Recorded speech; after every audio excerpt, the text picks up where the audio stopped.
Okay, I will call it the meeting to order this evening. This is the meeting of the Menlo Park Fire Protection District, December 20th, 2022. And roll call's the first item. Is that correct? I'm searching for my packet on my That pile. is correct. Director Bernstein? Director Bernstein? Yes. Thank you. Director Jones? Here. Director Crawley? Present. Director McLaughlin? Here. Director Solano? Director Solano, you're on mute. Sorry, here. Thank you. Okay, will you please join me in the Pledge of Allegiance.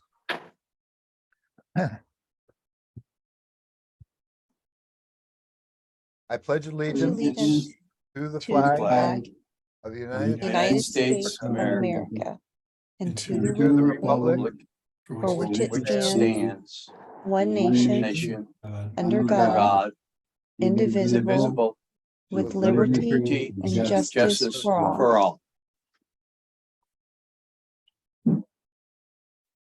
Okay, thank you. And this is public comment number 1. Michelle, please correct me if I'm wrong. Somewhere I've got this and I'll find it in a moment, but public comment number 1. Yes, that is the next item. I'll go ahead and ask if anyone has a public comment. Please use the raise hand feature or press *9 if you called in. And seeing none, Director Bernstein, you may continue. Okay, and can you advance the agenda, please? 1 second to change it to. There we go. Thank you. So the first item is a report from our fire chief. Thank you, Director Bernstein. Members of our board, soon to be sworn in member of our board, to our employees that are zooming in and to our public that's listening. I'm happy to present the last fire chief's report of 2022, give you an update on some of the things that are going on with us.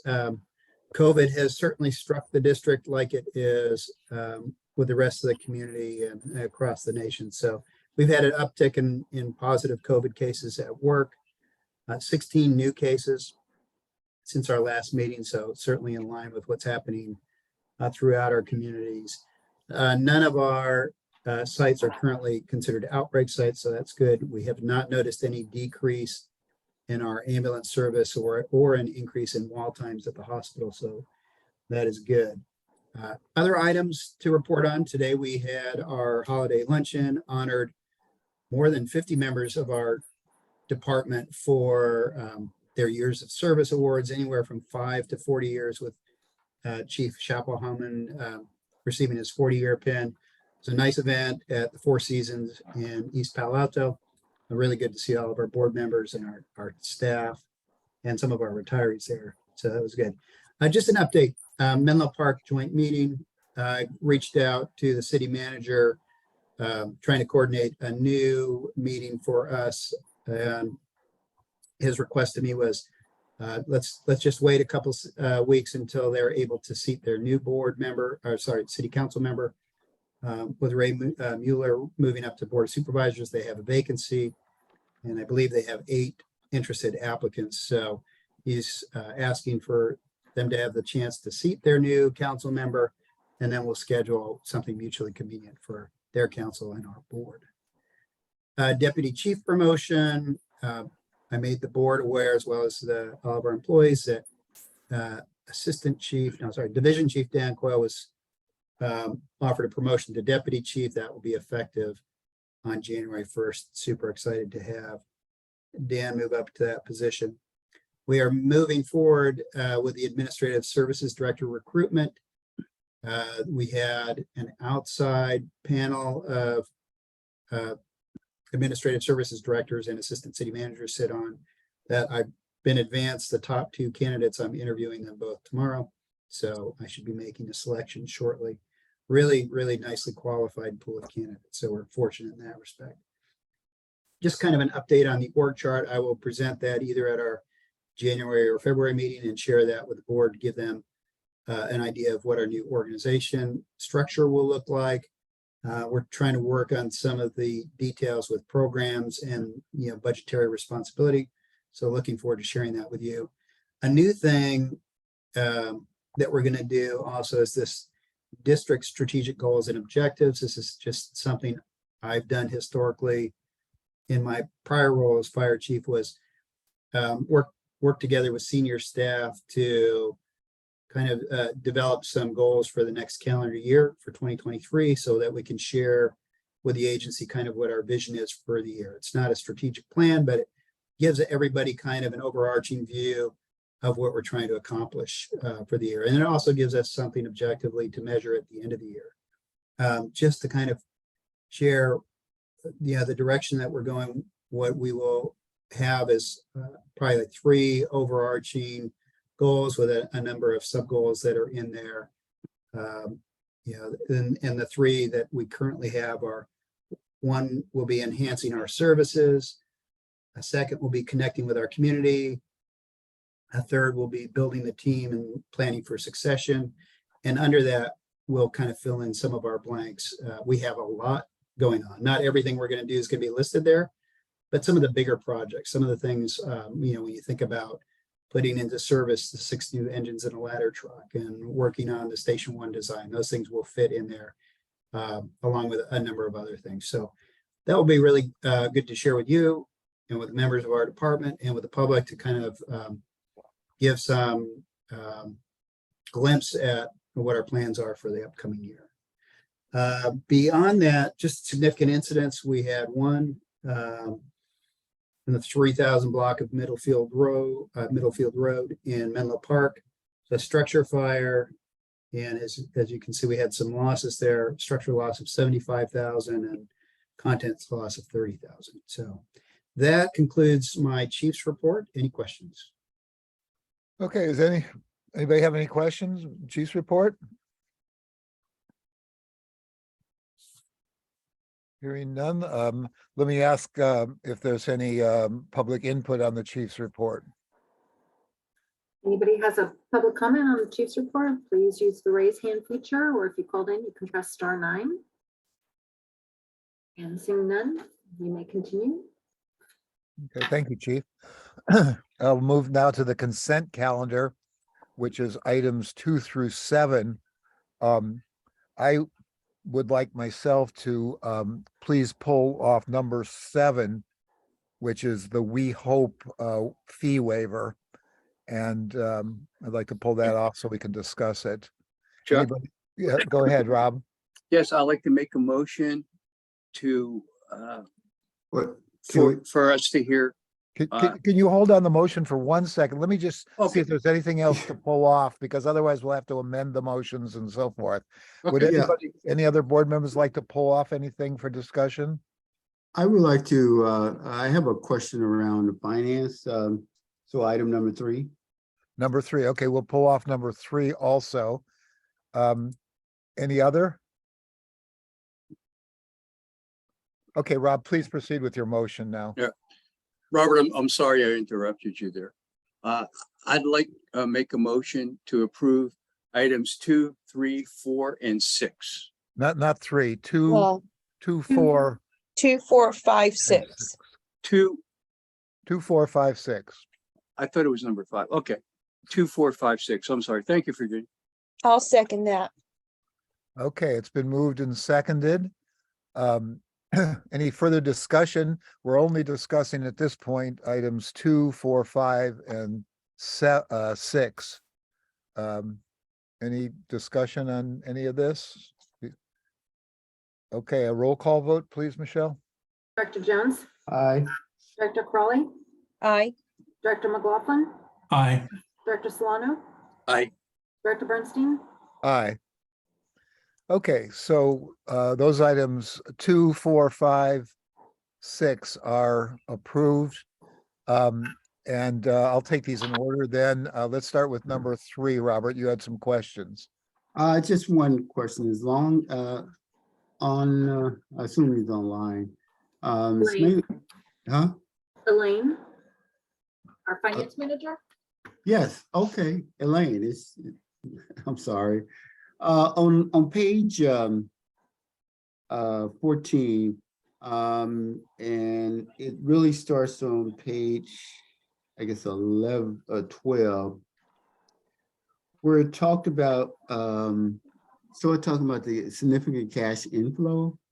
And it indicates that, I guess for the month of October, the district has recognized 228,000 in quarterly interest from the LIF investment.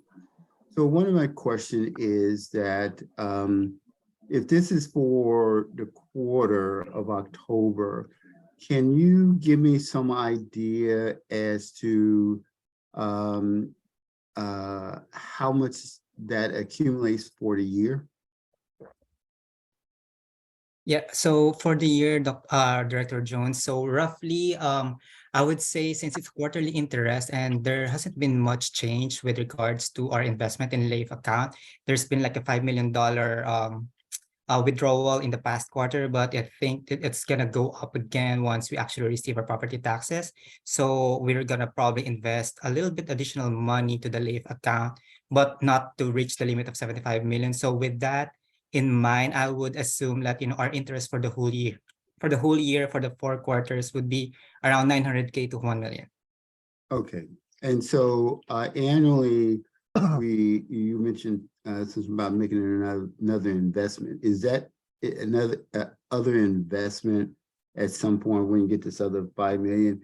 How much actually goes into that investment? Are you talking about other possible investments, Director Jones? No, or I'm are you just talking still- about our current portfolio? I'm talking about the current portfolio. Our current portfolio right now, basically our investment is only in the LAIF account. So the rest of our cash balance is just sitting in the bank accounts for operational purposes. So it's going in directly in operations. Yep. And we have other, if you actually see on the report on page, actually the report, it says on page 5 out of 7 of the report. 5 out of 7. So this is actually the breakdown of our operating cash balance, including the LAIF investment account. So you would see that a bunch or the majority of our funds is actually invested in the LAIF account, and then the rest are in our bank accounts for operational purposes. And then the restricted cash is 5.8 million is actually set aside for the OPEB trust fund. And then, other restricted cash, which is for specific purpose, is for the CIP retention and the workers' comp fund.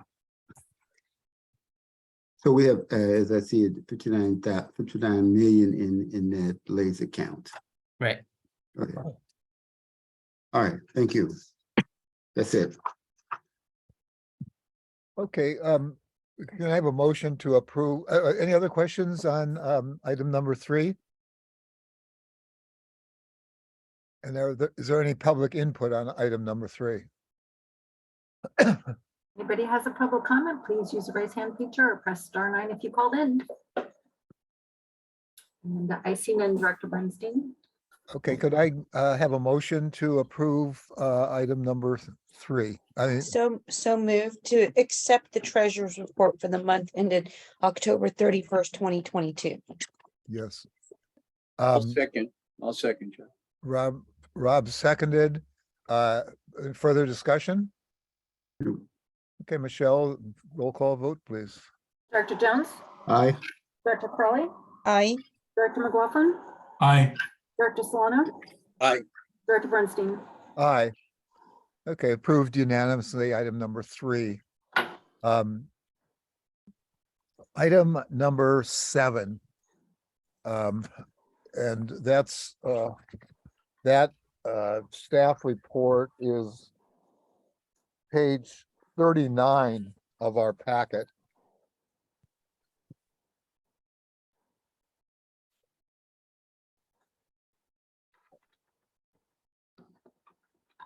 And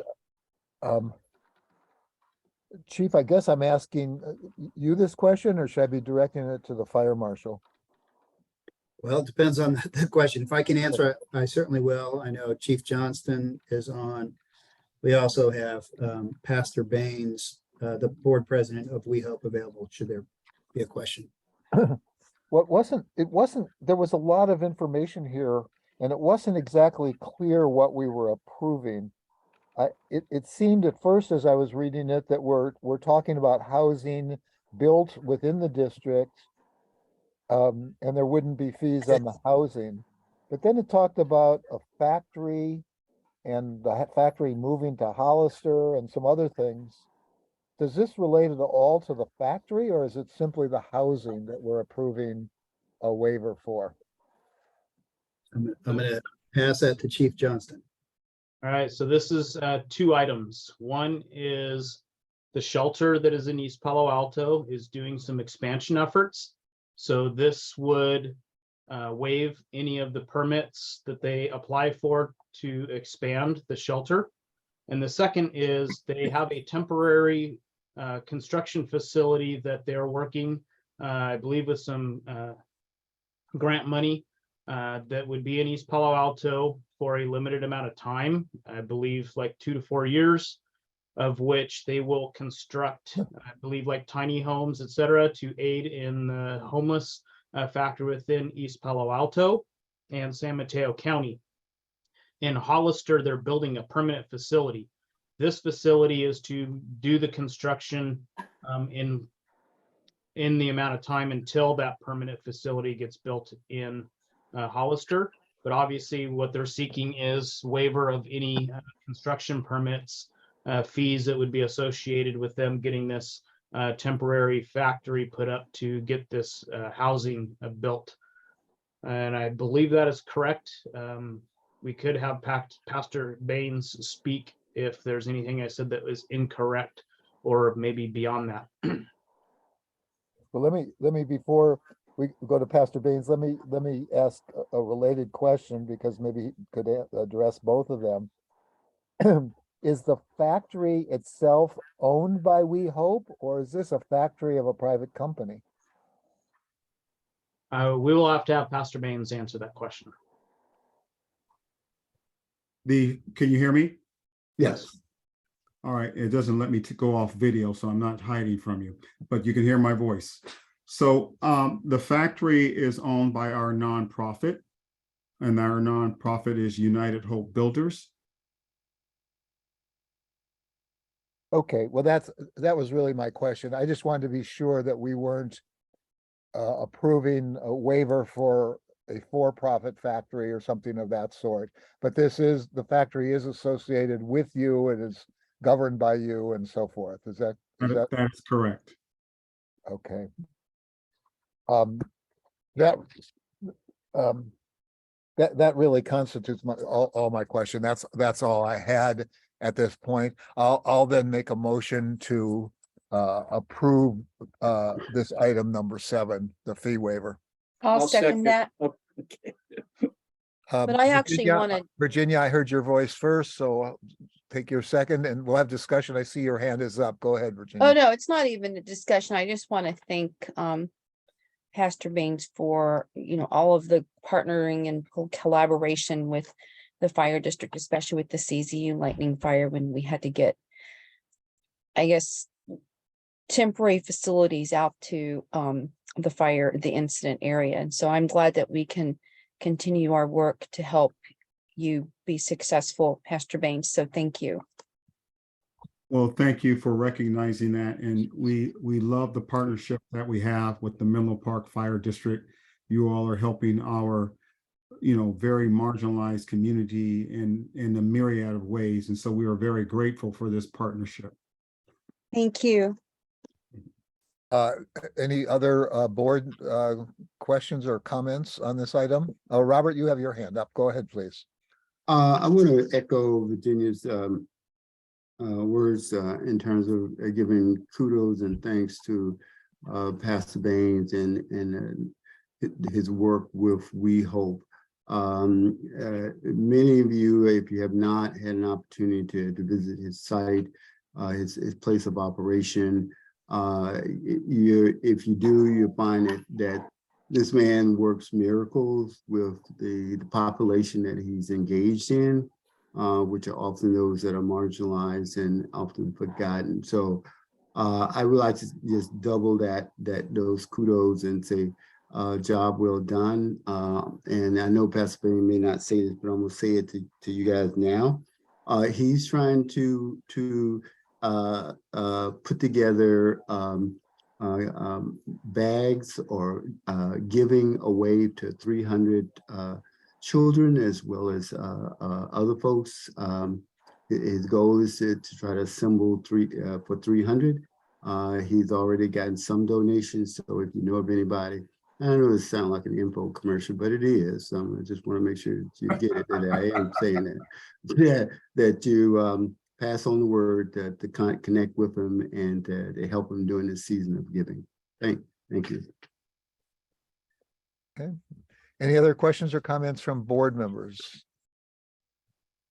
I don't see any here. I'll ask for public comment on item number 7 then. Anyone that has a public comment, please use the raise hand feature or press *9 if you called in.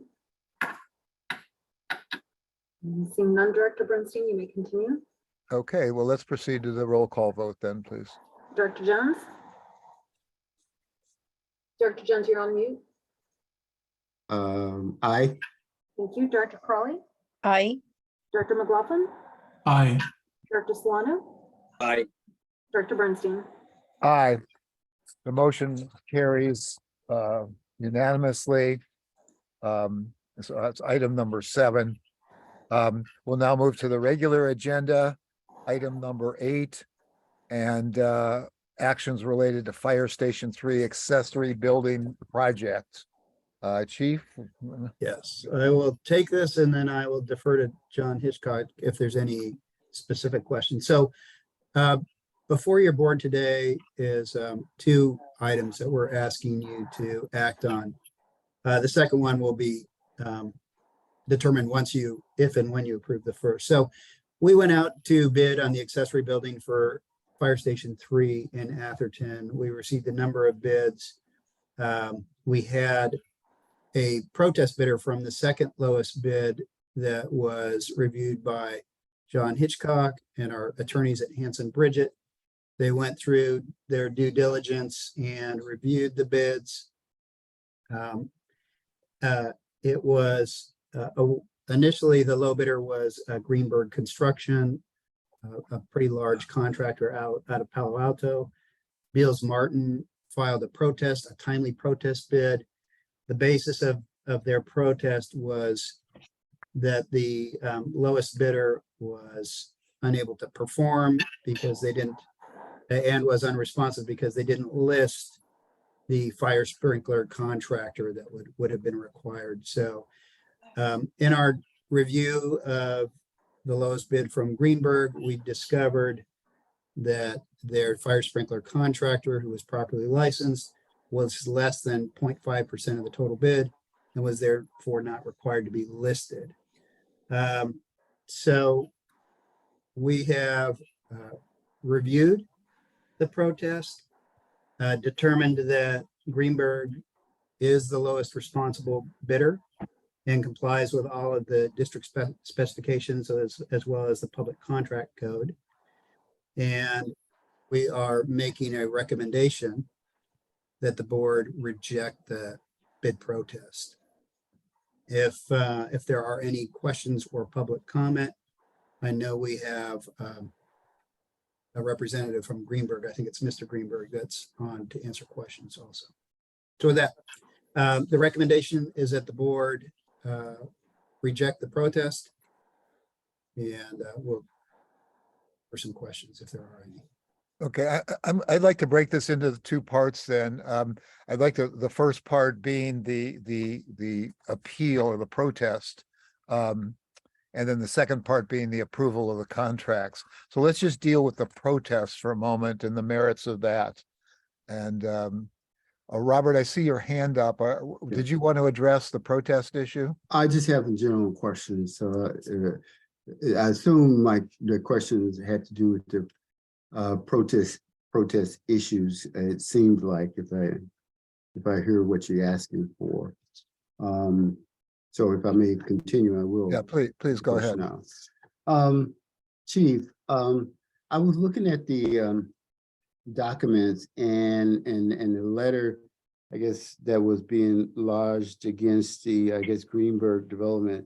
The question is, and it seemed like there's an issue of one, Greenberg, the development company, does not have a wholly C16 specialty license. Is that correct? Now I'm going to ask Michelle to promote John Hitchcock so he can answer all the nuanced questions. He's Let's already stand by. started and ready to speak.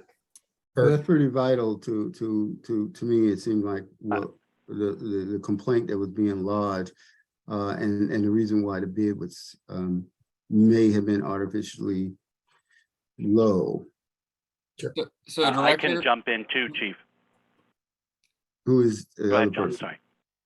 That was Steve Miller jumping Oh. in, but just to let John know that I'm here if he needs some legal support. okay, thank you, Steve. Director, you are correct. The Greensburg does not have that license. However, as the chief mentioned earlier, they have a licensed subcontractor to perform that work. So therefore, the general contractor does not need to hold that license as long as they have the subcontractor holding that license. Right. I caught that part of it. So the question to follow up with that, it seemed like what the company was lodging was that within that scope of work that was put together by Greensburg didn't indicate or imply that someone with that level of license was in the bid. The cost factor was not in the bid.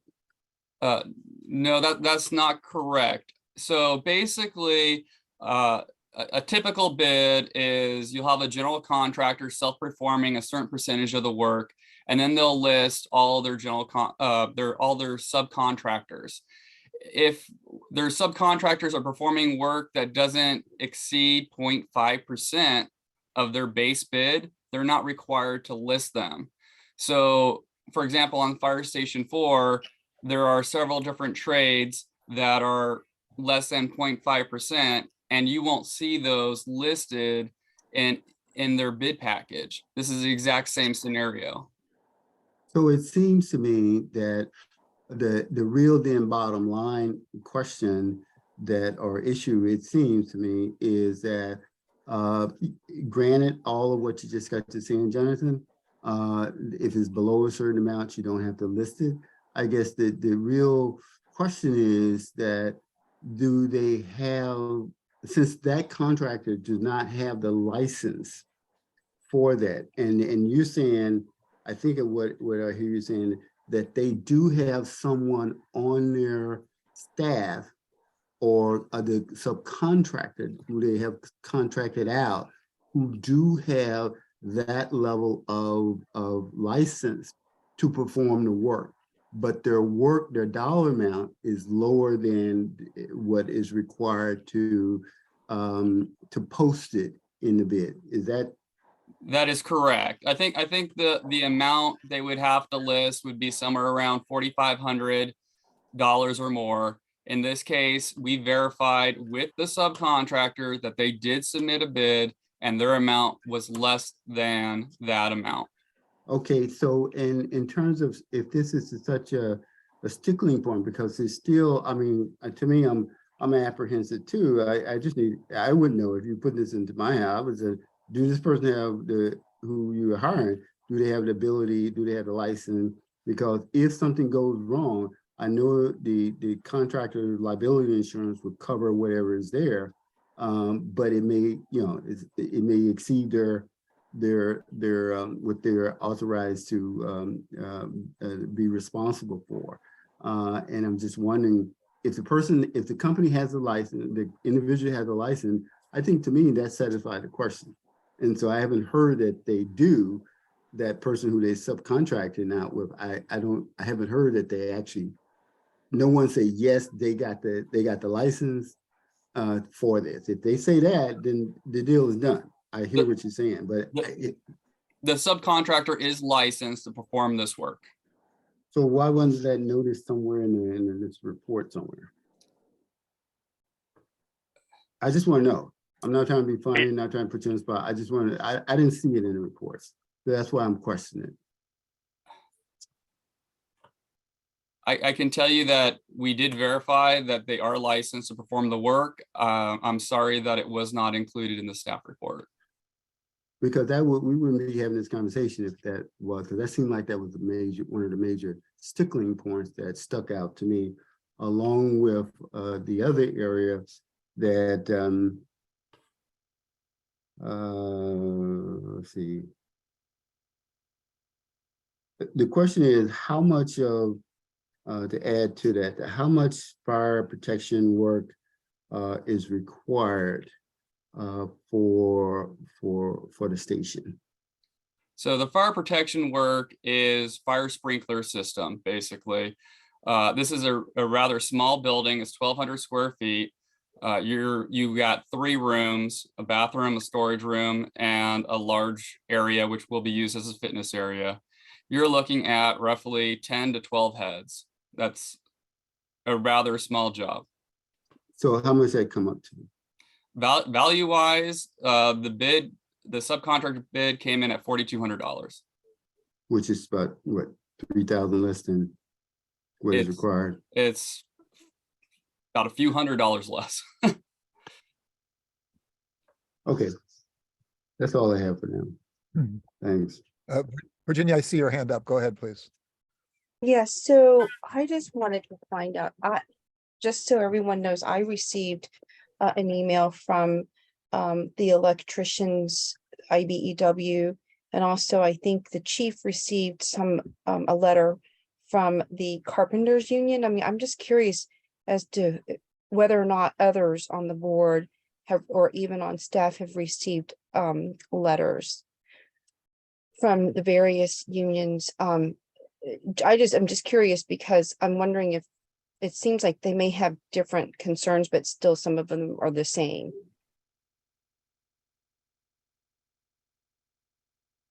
I mean, that these are the only 2 communiques that I know of. I just don't know if others have received anything. So the district did receive one other letter from the carpenters union, which Right. was similar to the email correspondence that you received from the electrical union, which is very similar to the protest filed by Beals Martin. Okay. Okay. So, I mean, so there's nothing extra in terms of concerns beyond what these 2 correspondent letters and emails have reported, right? And that's why I'm asking. I just don't know if others have received, emails or letters from various unions that would have an interest in, making sure that we're in compliance. Sounds like it's just these 2. Robert, before I come back to you, let me see if other directors, Sure. Rob or Jim, any questions or comments on the protest? no worries. Thanks, Chuck. It just sounds like it's just these 2 communication pieces that we got. I mean, have you gotten anything, Chuck? I have not, no. Okay. Or advice, Virginia. Okay, I'm just checking. Nor have I. Thanks. Okay. Thank you. I haven't Um, got anything either. I also have a comment about it, but I'm going to defer to you, Robert, first, and then I have a couple questions myself. Go ahead, please. Well, I think the only other comment that I have, and I'm sure you guys have been at this for quite some time, if the work can get done based upon what the contract, I assume is a contractor that will do the sprinkler work.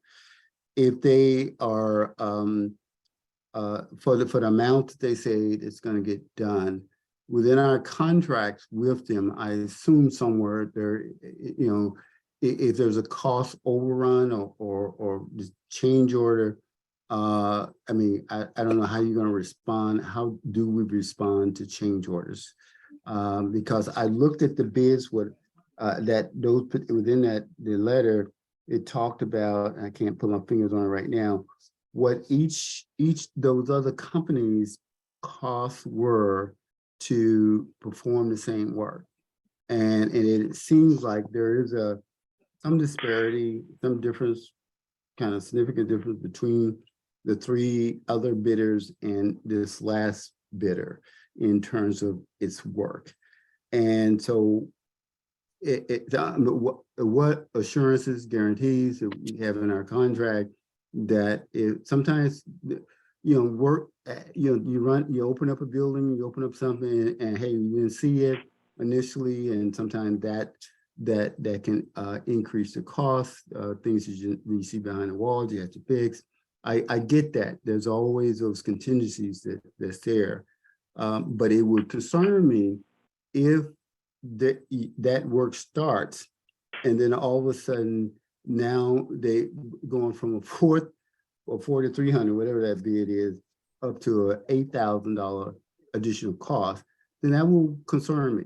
So that in that respect, and I think it would concern anybody who paying a bill with an assumption that it's going to be one price, and then here we go, it ended up being double the cost. That's if we got some safeguards in our contract for that, I'm good with that. But I just feel like that's maybe something that may be coming out at night. Director, we John, actually- could I try and jump in if you don't mind, John?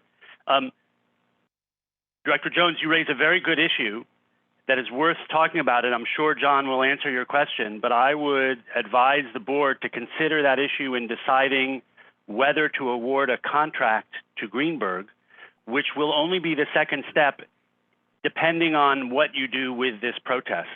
So I would urge you to focus on the first threshold issue having to do only with deciding the merits of this protest. As John has explained, the protest alleges an incorrect fact, namely that the low bidder Greenberg should have listed its sprinkler sub, and John's due diligence has indicated that protest is based on a flawed assumption, and so the chief is recommending that you, with my support, that you reject the protest.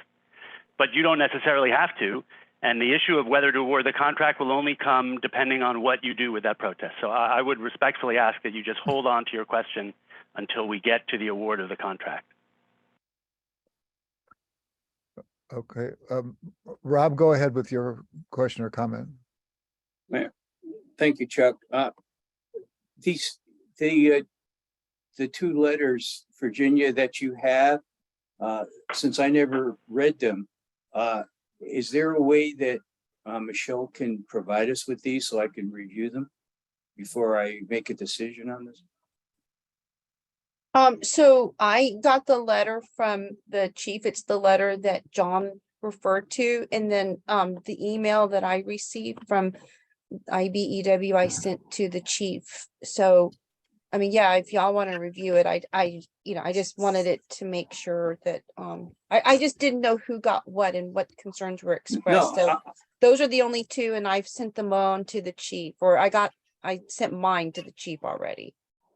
Right. Well, So he has it.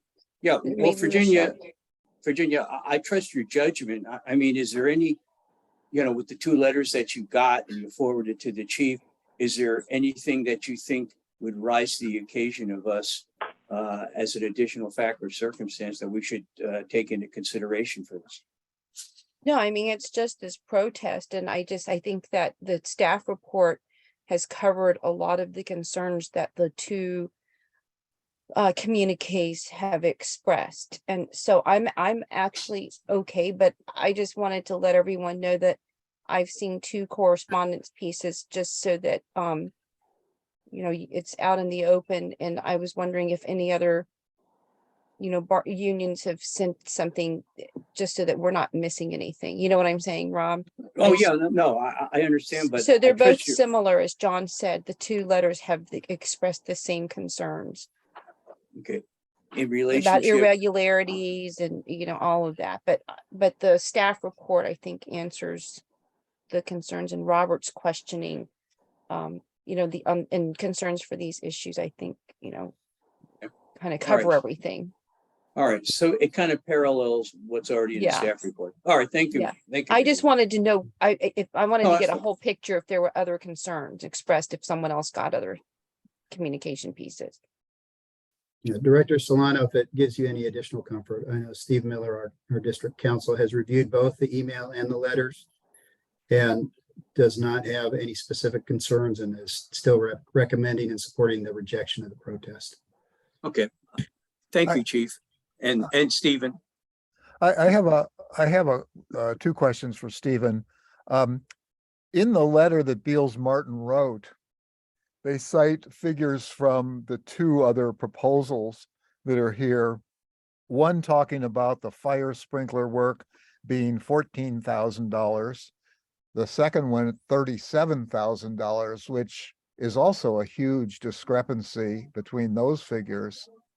And my question to you, Stephen, is does the law that governs this licensing specify exactly what work must be licensed and what work must not be? In other words, let me give an example. If installing the sprinkler heads had to be licensed, but putting in the basic piping underground didn't have to be licensed, then a regular plumbing contractor, for example, might do part of it and the sprinkler company might do another part. How do we know what part of the work has to be done by the licensed contractor? So I will try to answer your question, but I think the focus on the license is misplaced. It's a little bit of a red herring, the emphasis on whether these folks are licensed. The law is all contractors need to be licensed, period, full stop. That is not in dispute here. The question is whether our particular subcontract needed to be listed on the face of the prime bid. And in this particular case, You're saying there wasn't a special license or a special certification required for the fire sprinklers?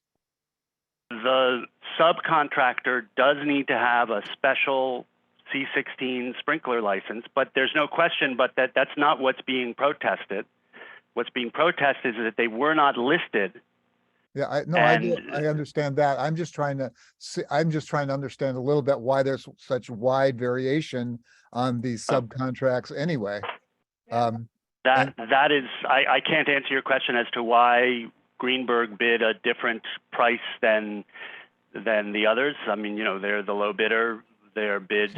Let me ask then let me ask the follow-up question, which is, I mean, this project, and this is not the issue for right now, but that project has a very large contingency here of about 15%.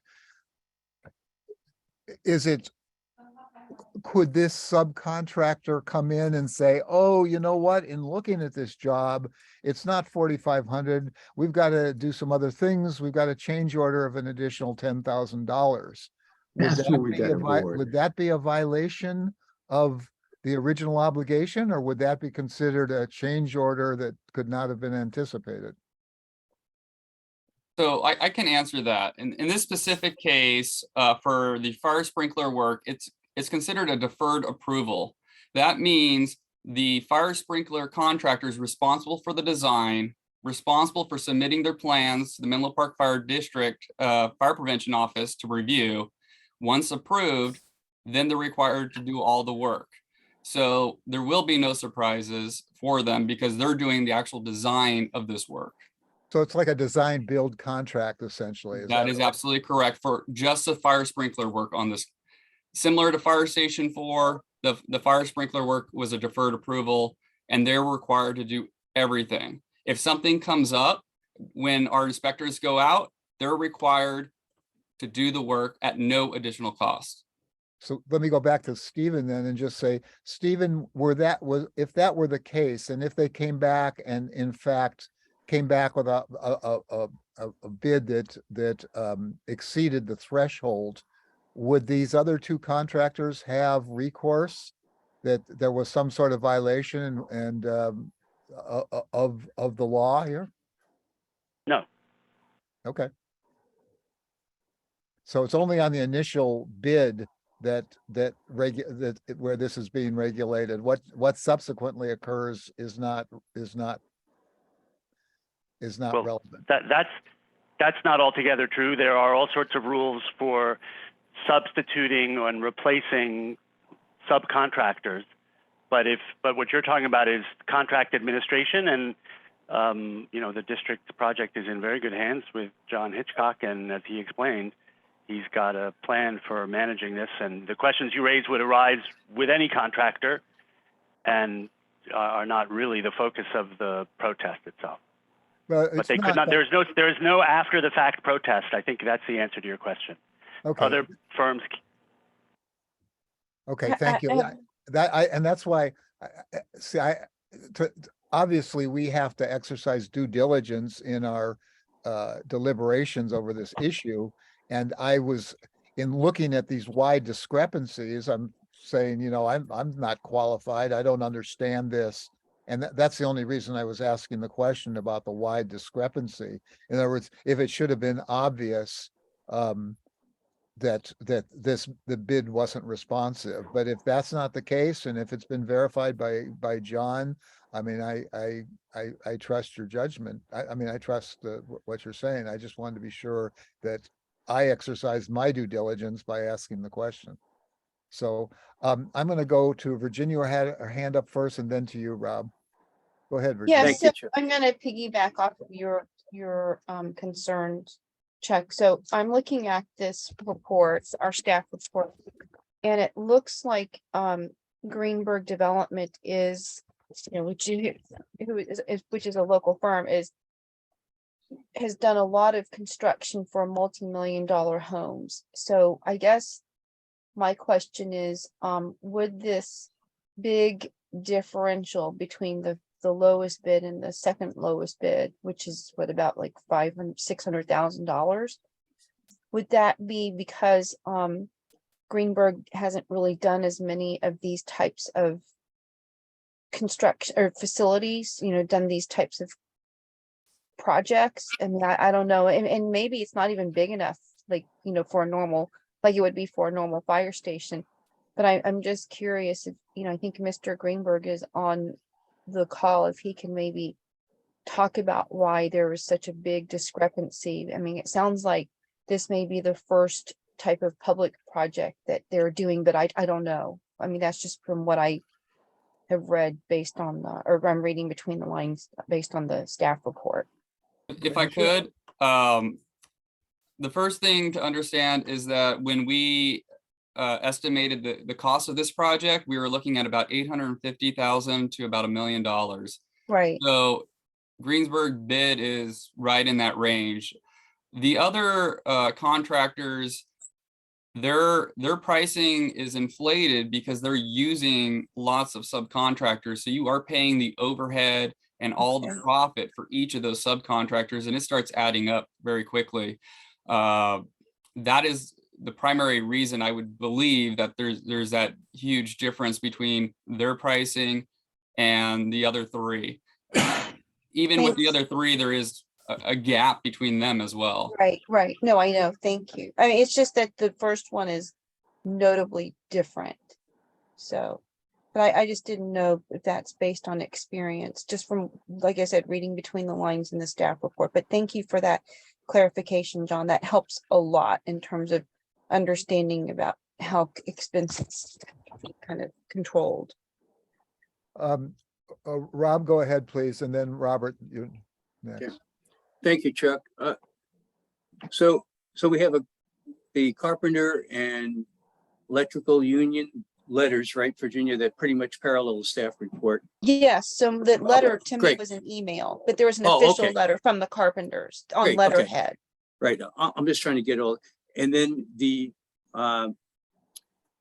we have the recommendations of John, the chief, and our staff attorney, Steve, relative to this. And, I'm not an expert at this, and, I've got to go with the recommendations of the chief, John, our project manager, and our council. So that's where I'm at, Chuck, with this. Okay. Thank you. Let me go back to Robert then. Robert? Let me see if I point of clarification. I thought I heard that the two developers besides Greenberg did not included overhead and profits into their budgets, and that Greensburg, is my understanding, did not include overhead and profit in their budget. Was that what I heard or did you hear? Let me clarify. Please. So the other three general contractors have multiple subcontractors under them. For Mhm. example, they may have an electrical subcontractor, a plumbing subcontractor, a mechanical subcontractor. Mhm. Because they have each of those subcontractors, each of them will be including their general conditions, overhead, profit as part of their subcontractor bid. Mhm. In Greensburg case, they are self-performing the majority of this work. Therefore, they will not have that added subcontractor overheaded cost. They will have their own overhead and profit, but they won't have all those additional overhead and profits from the subcontractors. So that brings another concern, is that the assumption is you made a statement, and I just want to see if I got it clear. You talked about the Greensburg has what was that term you used? Which I assume it's an assumption that they will self-insure their overhead and profit of those subcontractors. Maybe I couldn't quite figure out what that was really relating to, because everybody that I know that does work include their overhead and profit. You know, whether they label it as overhead and profit or just label it as a line item cost or increase the cost for that particular line item, which covers their overhead and profit. There's many ways you can look at that, skin that cat.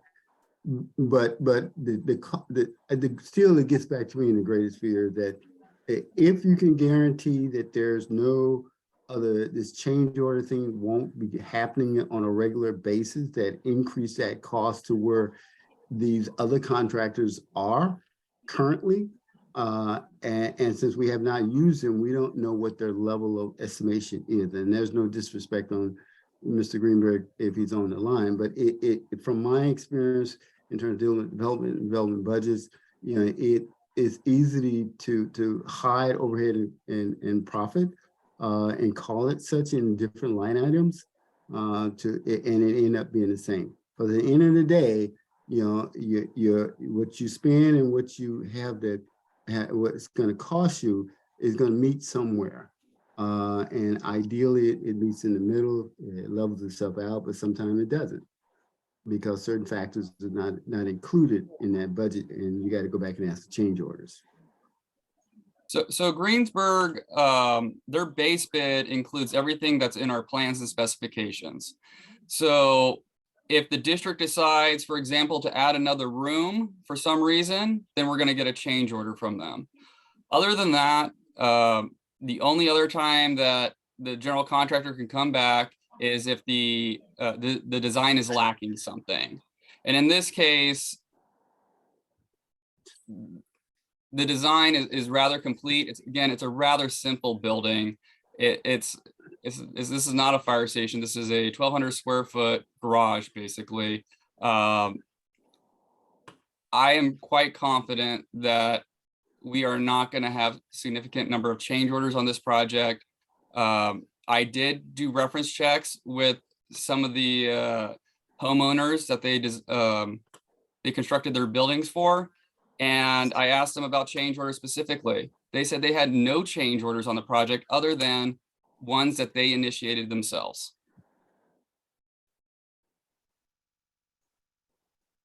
Okay, thank you, John. Let me go to some other questions. Were you done, Robert? But now I'm still just confused. Okay, Rob, go ahead, please. Yeah, I just have, this may be a dumb question. John, this has been presented in front of the Atherton town, and they don't have any issues with us building any of this stuff, right? The district submitted the plan documents to the town's planning department and building department, and we have an approved permit waiting to be picked up. All right, thank you, John. That's all I have, John. Thank you, Jim. Yeah, a question for Stephen Miller. I just want to make sure that I'm clear on the issue before us. Beals Martin alleged that Greenberg left off a subcontractor on their bid. Am I correct so far? You are correct so far. Your review and in working with Jonathan, you found that was factually untrue, that Greenberg was not required to list that subcontractor and did not. Is that the only issue with regard to the protest from Beals Martin? You are correct. Okay. What? I'll just say then I think the protest, has been proven to be without merit, without basis. So I will be, I will be supporting the chief's recommendation on this. And at the risk of flogging this horse again, I would recommend that you consider that issue separately from and first before you attend to the merits of whether to award the contract. That's what we're So doing. I would, Stephen, isn't that what we're doing, actually? I can't tell. Oh. Well, yeah. I think to some extent, these questions relate, we needed some foundational knowledge to be able to even to just make a determination of that from a due diligence standpoint. But anyway, we've gone around. I don't see any more hands of directors. I'm going to go to public comment unless somebody still had another, somebody had another question or something. I do see a hand from the public, which I will acknowledge in a minute, but before doing that, anything more from the directors at this point? Okay, so I will acknowledge then, Michelle, I see Gary Bloom's hand up. He is the public for the next, say, hour or so, and after that, he'll become a director, but at this point, I'm taking this as public input. Yeah. Go ahead, Gary. Okay, thanks, Chuck. So my question was actually a relatively simple legal question for Stephen, which is, there was a bid protest made, and I'm just addressing the protest, not the value of the bid or anything else. The bid protest was made. The contractor, in this case, Greenberg, responded with licensing information and essentially a representation that it was under the 0.5% threshold, of which it sounds like John and the chief and the staff have gone off and validated that that's true. My simple legal question is that adequate information and adequate representation for the board to make a decision that says, yes, that in fact allows us to essentially say the bid protest is invalid? Yes. Okay, that was my question. Thank you. And I just want to tail on to that. And Stephen's also, I think, said that after this point, there's no further recourse in terms of what actually occurs or what that portion of the contract actually turns out to be in the end. Okay. Also correct. Okay. Any other public input, Michelle? If anyone has a public comment on agenda item number 8, please use the raise hand feature or press *9 if you called in. And Director Bernstein, I see none. Okay, I'm going to ask Stephen, we need a motion. Stephen, can you tell me what we are doing? Are we rejecting the protest, or are we supporting the chief's rejection of it, or what's the proper motion we need? I think the proper motion would be either to reject the protest or to uphold the protest. Okay, so I'd like to, could somebody make a For motion, the please? first part of this item, Yeah, it's just for the protest. right? Could I ask for somebody to, it seems the consensus of the board would be to reject the protest, so I'd like somebody to make that motion. I'll make the motion. I move that the protest lodged by Beals Martin be rejected. And I'll second that. Okay, Virginia seconded. Any further discussion of this? Okay, let's go to the roll call vote then, Michelle. Director Jones, Aye. Director Curley, Aye. Director McLaughlin, Aye. Director Solano, Aye. Director Bernstein. Aye. So the protest is rejected unanimously. So now we'll move to the second part of it, which is to approve the I guess, approve the contract or the recommendations of staff regarding awarding the contract to Greenberg Development. Yeah, so I'll make a motion to adopt a resolution authorizing the fire chief to execute a contract for Fire Station 3 accessory building general contractor services with Greenberg Development and Construction in the amount of $870,000 and establish a contract contingency for the contract with Greenberg Development and Construction, Inc. in the amount of $130,000. Is there a second? I'll second. Was that you, Rob? Yes. Okay, thank you. Well. Okay, and discussion on the motion then. Well, I will speak to the motion, and I as I did when we first brought it up, hiring the architect for this project. What we're talking about is a building that's a little larger than a school classroom, very slightly larger than a school classroom. As John Hitchcock indicated, it's a garage. And we're talking about spending over $1 million on a garage that's going to be used for some workout equipment and some storage.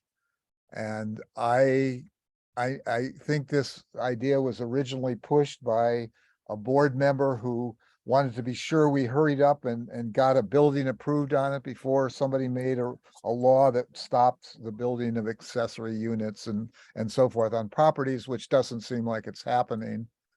I think it's a terrible misuse of funds. I'm going to vote against it because I just think it's a project that's not worth doing. I think we should save our money and build a new fire station and use that money for that. So I realize that I'm swimming upstream here and that people are unlikely to follow me. But again, I think they've got a house there that could be used to store stuff. They've got they could work out in the house there. It just seems that to spend 1.3 million without knowing how this is going to integrate with a design for the whole property just seems premature, and it seems wasteful. So that will be the reason I will vote against it. Let me take other comments then. Robert, go ahead. Only thing that I have hesitations against the current bid is that my, whether it's gut feeling or professional experience in this line of work, there are other costs that I feel like in this project, based upon the wide variance between one and the other bidders, is going to surface. I think it's not, and so that's the only hesitation that I have in terms of approving moving forward with this current bid, and hope in the future that if board members are to approve projects that I would prefer to see the development budget for the project myself. Other board members may not, but for me, it makes I can feel at ease once I see how costs are developed, and in that respect. So and make some decision after I see that number, see that budget. So I'm really apprehensive at this point, but I will move forward to make this project continue because it's needed. But in the future, these kind of parameters I would love to see prior to making a voting on a contractor's work next time. Chuck. Go ahead, Rob. Chuck, This would be directed to John Hitchcock. John, is there anything in the building code that prohibits like building one of these large facility buildings that they have that they pretty much put them together by erector sets? Is there any restriction in Atherton to build those types of structures? You know? I remember being asked this question, I think before when we were doing the architectural contract, there isn't any code against it. However, you have to go through the planning department, and the planning department has certain expectations that the building is going to fit in with the neighborhood. Okay. So we tried to design one that would, and we got it approved. Okay, all right. I'm just trying to explore some of the things that Chuck had brought up with the cost. Okay, thank you. Thank you, John. Well, Rob, let me respond to that. I actually went kind of independently back when we were looking at spending whatever we spent with the architect, 100,000 or something, and basically looked at these. They're essentially they're prefab, but you can get them to order and the size you want and so forth. And as I recall, under $200,000 could have the building and the pad for it. And I mean, this building is on a pad, for example, as I recall, that was the same specifications as the interstate highway system. I mean, it's whatever, 4 feet of concrete or something like that. It just seemed way over engineered and over just unnecessary for putting one truck on it. But anyway,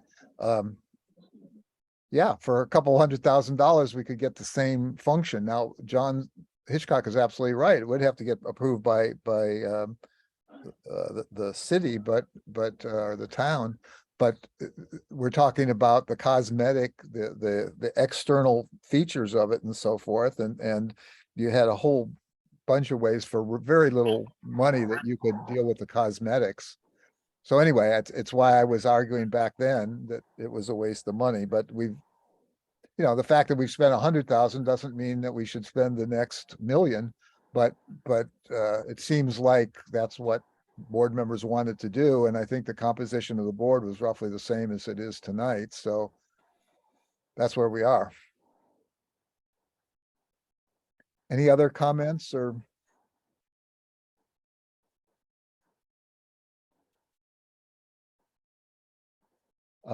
Okay, so I broke this into two, so I'm going to take public comment on this portion of what we've been discussing also. Michelle, could you ask for the public comment, please?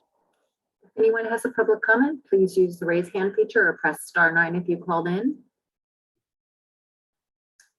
Seeing none, Director Bernstein, you may continue. Okay, Virginia made a motion, it's been seconded. Can we have the roll call vote, please? Director Jones? Aye. Director Crawley? Aye. Director McLaughlin? Aye. Director Solano? Aye. Director Bernstein? I will vote nay, and I'd like the minutes to reflect that I think this is an excessive expenditure for what is essentially a garage building.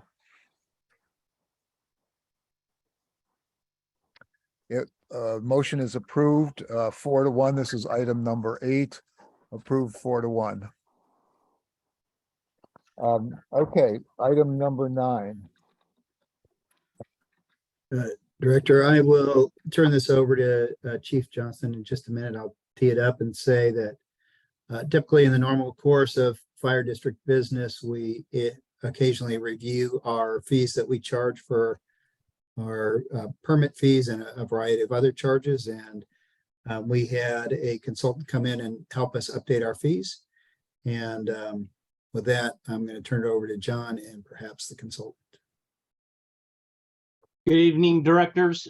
Before you is the beginning of our fee schedule update. So per the fire district or fire board's fee policy, you strive to achieve close to 100% of cost recovery for the fees that we charge to our customers.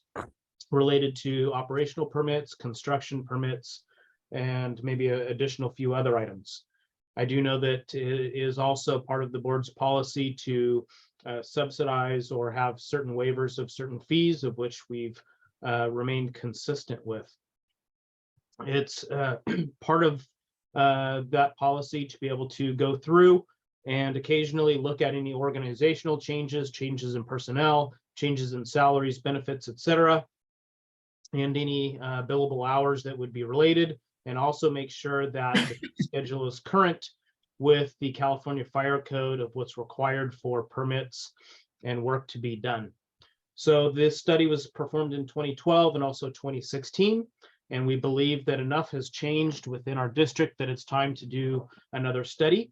So we contracted out with Chad Wolford to perform that study and make sure that we are remaining within that direction for cost recovery. So I'm actually going to turn it over right now to Chad Wolford, who actually has a presentation so that you can understand the process that took place with this fee study and understand how we came to the fees that we have so that they would be defensible in court if anyone chose to challenge them. So I will now introduce Chad Wolford and the presentation.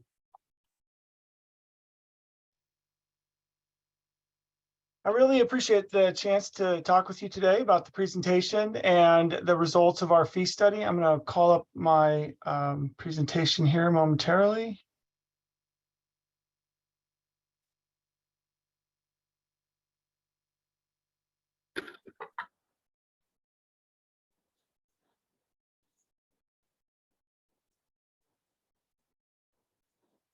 Okay, you should be seeing the PowerPoint. I'm going to do a fairly brief presentation about the methodology of the study, and then we're going to get into the results and what they look like, kind of a general overview as well as some specific examples. And then once we do that, I'll be available for as many questions as you'd like to ask. So as I said, I'm going to go through methodologies and then talk about the results as well. There's in the slides, there's a summary of my experience. I'm not sure you need that at this point, so it's basically there for you for a later review if you need to. But I did want to talk a little bit about the scope and the tasks of the study to make sure that kind of expectations are clear on what we did and what we didn't do. And basically, we were looking at the Bureau of Fire and Life Safety, the Fire Marshal's Office, and all the permitting and reviews and such that they do. This wasn't a comprehensive review of the entire department and what all your, what it costs for a service call or to fight a fire or anything like that. So it was really focused on fire, life, and safety. And basically what we were doing is looking at the services and how much it costs for those individual services and set that cost based upon essentially the complexity and staff effort. So when I show you the methodology in a moment, you'll see it's really based upon the time that it takes. And we looked at it on every individual position that was involved with those activities and each individual service and a breakdown of each individual service. As Chief Johnson mentioned, we did a review of some of the fee structures to make sure that we updated and captured the way things are done now that may be different from the last time you did a study, and to make sure that it was really a modern and up-to-date picture of what you're doing now. One thing I want to be clear of, this is not a management study, operational study, a staffing review, an efficiency analysis, or anything like that. It was a look at what you're doing and how you're doing it now. That being said, if I had noticed any sort of egregious inefficiencies or anything like that, I would have called it out and we would have had discussions about that. And the fact that you don't have a management analysis proposal in front of you now means that I didn't really find anything significant that I felt needed to be looked into further. So the methodology of our study was fairly simple in concept. We basically identified the cost of a position, salaries and benefits fully loaded, and divided by the number of billable hours, also known as productive hours, to come up with a general hourly rate. We did this for each individual position in the study.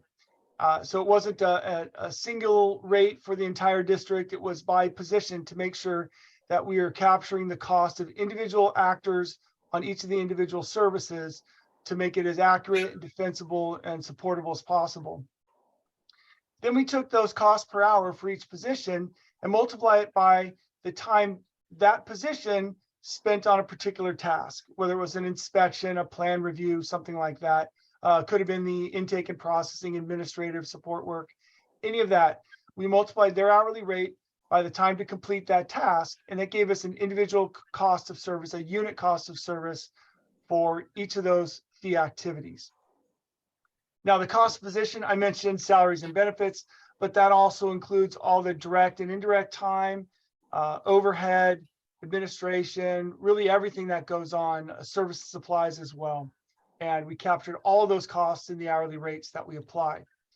Now, it's important to note also that all of these indirect costs, whether it's overhead or any of that, was spread not just to fee activities, but also to non-fee activities to make sure that everything was spread properly and each task, whether it was fee related or not, received its fair share of the cost. The idea there is to make sure that we weren't simply loading up all of the expenditures on top of the fee activities, because that wouldn't be appropriate. So overall, the methodology we use is really kind of a business case cost analysis, where we are building up each unit cost based upon the current district organization and business practices. The only deviation from that would be if there was an expected change, like, in the next couple weeks or so or months, that the operations were going to change in some way, but there really wasn't much of that. But we did talk about anything like that where the times to complete tasks might change. Because it's all based upon time, the fees relate to staff effort, which is essentially based upon the size and complexity of whatever task it may be, whether it's something that involved multiple reviews or multiple inspections. Obviously, if you're spending more time, they should be more expensive. And that's what our results reflect. So I mentioned the factors that are in there already: the staff time, the direct and indirect cost distributions. Essentially, when we came down to it, what we identified was the full cost of each service. That full cost then becomes your potential fee. So the results of the study I prepared, we call it a fee study, but essentially it's not. The fees are determined by your board, right? Based upon perhaps recommendations from staff. But the results of the study are the costs, and those are the starting point. If you choose to subsidize certain activities, then you certainly can charge less than the full cost. But for the purposes of the study and the results, it's all based upon those full cost figures. The methodology itself, this is a simplistic view of it. But essentially what we did is we identified a particular fee. So this is a hypothetical fee number one. And we identified what are the tasks that are necessary or activities that are necessary to complete the services under fee number one. There might be intake and documentation review and maybe an inspection or two, and then some filing and closeout, that sort of thing. In fact, we had between 10 and 15 different activities for each fee activity, for each fee service that we looked at. So this is a very shortened version of that, but the methodology is the same. So in this example here, we have intake at a half hour, documentation review at an hour, inspection at 2 hours, and filing at 0.5 hours. And if this position's hourly rate was $100, obviously doing the math gets you 50, 100, 200, et cetera. And we've identified a salary and benefit cost of $400 for this fee, and maybe some service supply overhead costs of another $100. And so we would have identified a total cost of $500. By the way, this was something that we would do for each and every position involved with the fee and each and every fee. So imagine this as a huge series of worksheets where there might be as many as 20, 10 different people, positions working on a particular fee, all of their time in separate calculations, and then accumulated in the models to get there. So it was a lot of work. And so I think if you see John in the hallway, congratulate him on all the work, or maybe offer him sympathy for all the work he had to go through, him and staff, to come up with all these different figures. Anyways, getting back to this, the total cost in this example is $500. That's the cost of your service. If your current fee is $300, then you're currently subsidizing $200 of that. other funding other than the fee payers are paying for that. So in the results worksheets that you see, you can see each of these individual results and the side-by-side comparison to what your current fee is to be able to see those individually. In addition, we extrapolate those figures out to an annual number based upon how many of them you do. So in this case, fee number one, we're in this example, we're presuming you do 10 of them a year. And so the extrapolated figures are instead of $500 each, it's $5,000 a year. The current fees would recover $3,000 and the subsidy is $2,000. So when you see summary tables, either in a moment in this presentation or in the results, then you're basically seeing also the annualized costs of those, and the bottom line figures that you might see are reflective of everything added up. And that's where you see the very large numbers coming. And essentially when we add up all the different fees, this is a truncated version of what the final tables might look like, where you've got all the annualized costs and subsidies and see what's going on there.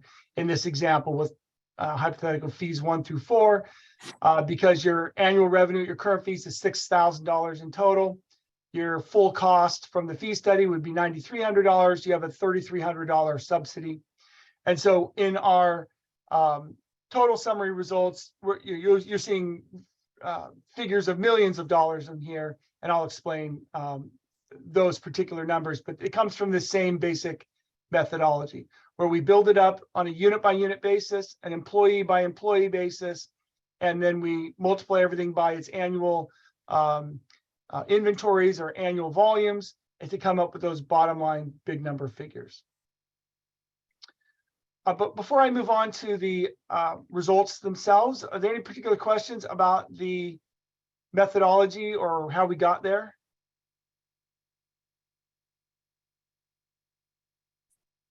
Okay. So looking overall at the results from this study, the first thing I want to mention is this is all simply fee-related or potentially fee-related activities. These have nothing to do with operations, anything like that. That's all excluded from these tables. So obviously, if you look at these bottom numbers, they're not going to reflect what your overall budgets are. It's really just these categories of activity: code enforcement, operational permits, construction permits, occupancy inspections, other fees, and public services. And so annualizing those figures, your full cost is in this column here, okay? The next column is the projected revenue at current fees, and then our surplus or deficit here.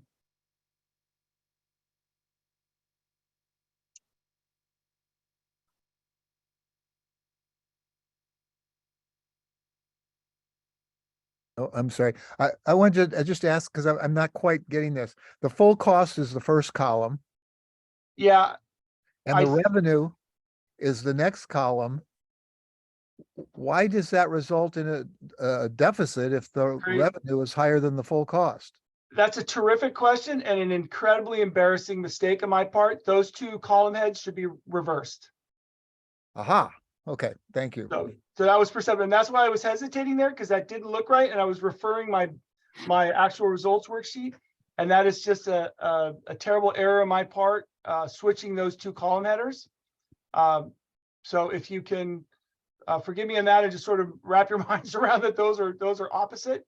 What you're seeing here is these are the full costs, the current fee revenues and the full costs. And that'll give you a better picture. The revenues are, excuse me, the deficits are correct, and the cost recoveries are correct. So what we're seeing here is your current fees would bring in, under your current fee structures, almost $2.4 million. Your cost to those same services is about $5.5 million. So you're about $3.1 million subsidizing. And I'm going to break that down for you in a little bit better in a moment. But again, remember, these are all just the fee-related activities. And by that, I mean the potentially fee-related activities. A quick spoiler on this is in this public services, almost, it's about $1.8 million of that is in company inspections. Now, company inspections is, when your, maybe an engine company goes out and does inspections of businesses for fire extinguishers, et cetera. Those in some jurisdictions have charges. There's an annual fee for that businesses and so forth are charged. In your case, you don't charge that. And so what this assumes, in the results, is that it's potential you could charge that, but my assumption is, and I haven't heard anything about that, you will start charging that. So a good portion of this is really not recoverable, or won't be. It's not that it isn't possible, it just probably won't be. And so when we look at the results, when we really get down to it, coming from this $3 million, a more realistic potential additional cost recovery might be $1.1 million before you even get into any kind of a real policy discussion about what you want to subsidize or not. These $2 million of that of the 3.1, $2 million of that is in public services, and most of not. I think there's only one fee in there that charges anything in all of the public services program, and in there I already said $1.8 million is for engine company inspections. You do almost 1,400 of them a year, and so really the $3.1 million that we see here is probably not feasible, but it's real. That's your real cost gap between your full cost and your revenue projections. But I'm not here to say that you're going to bring in another $3 million a year. It's really unlikely. And by the way, there are some fee areas that you are currently overcharging, meaning your costs are less than your current fee. That's pretty much, I believe, a direct result of maybe some efficiencies that have happened in the fire marshal's office, as well as just changes in operations and the way things go, that what used to take longer now takes a little bit less. And so some of those costs would potentially decline. So this total subsidy is assuming both increases and decreases wherever appropriate. And by public services, you mean inspecting schools or childcare centers or government buildings, things like that?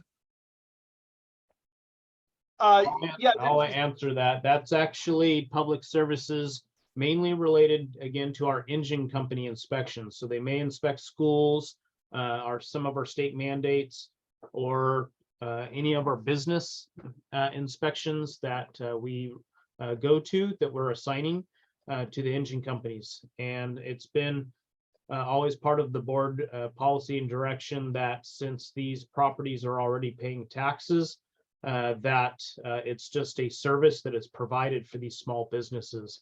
Anything that's beyond that requires expertise, then the Fire Prevention Bureau would perform those. Or if it's required by the fire code, then we do charge fees, because it goes above and beyond a basic level of service that the district is providing our constituents.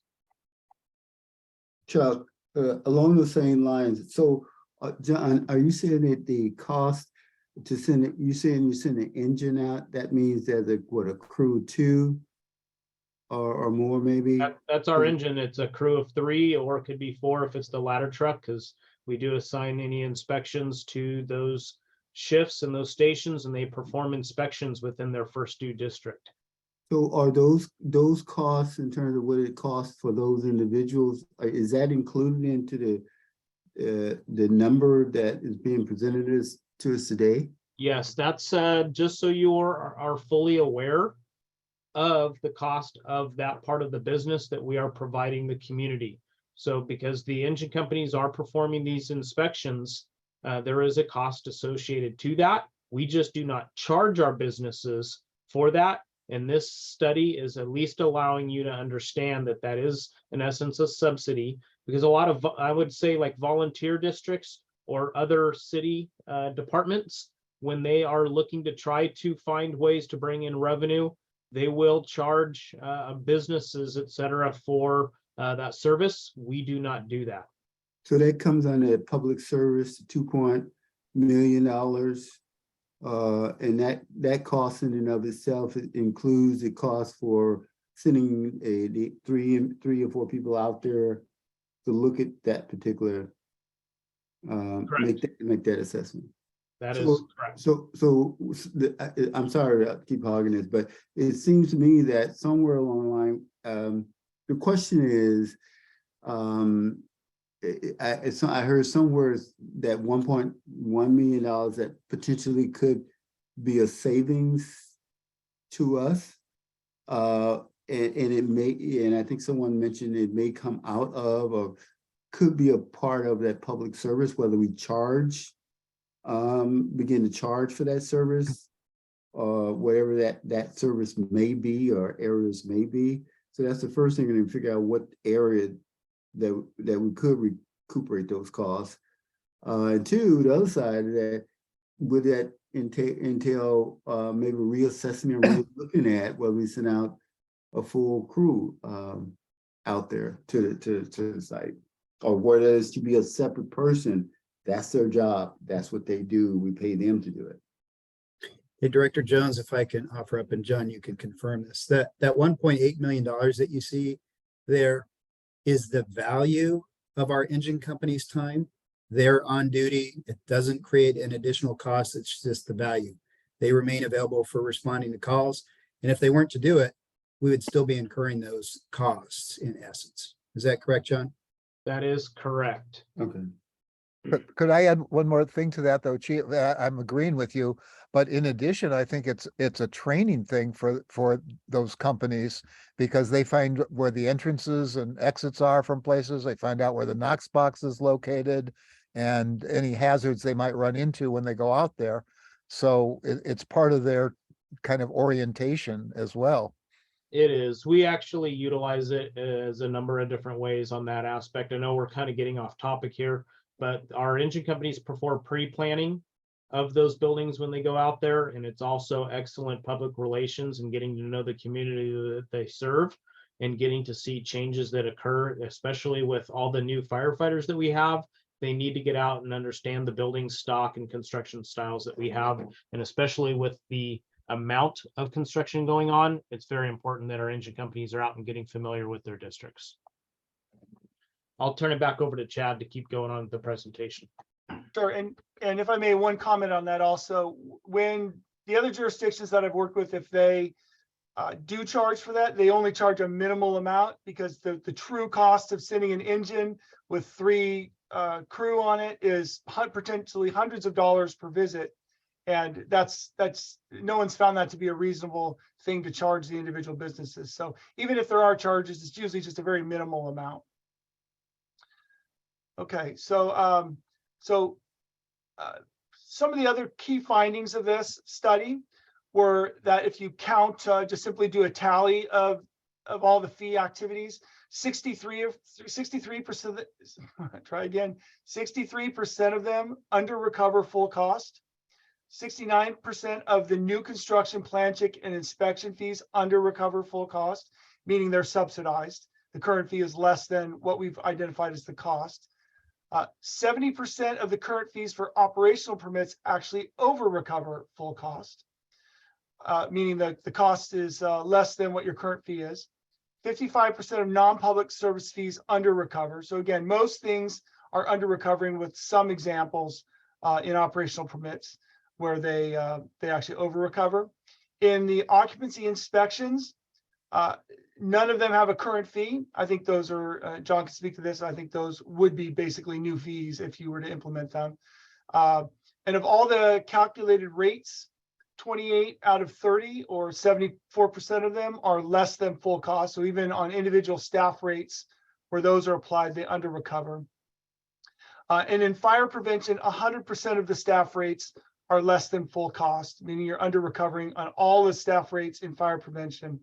And they average only about 76% of full cost. So obviously in the intervening years from your prior study, there's been a bit of a change in all of that. So your fees have not really kept up with the cost increases over the years. Just to show you some examples of what the unit fees look like in the results worksheets. And after this, just there's no rhyme or reason for these other than these are some of the more common perhaps fees.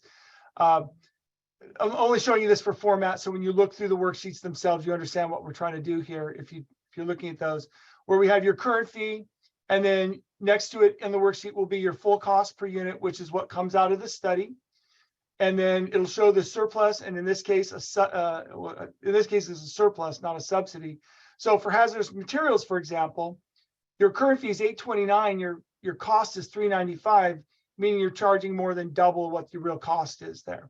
I just wanted to throw in an example of where you might be overcharging. Most of the other examples in here are undercharges.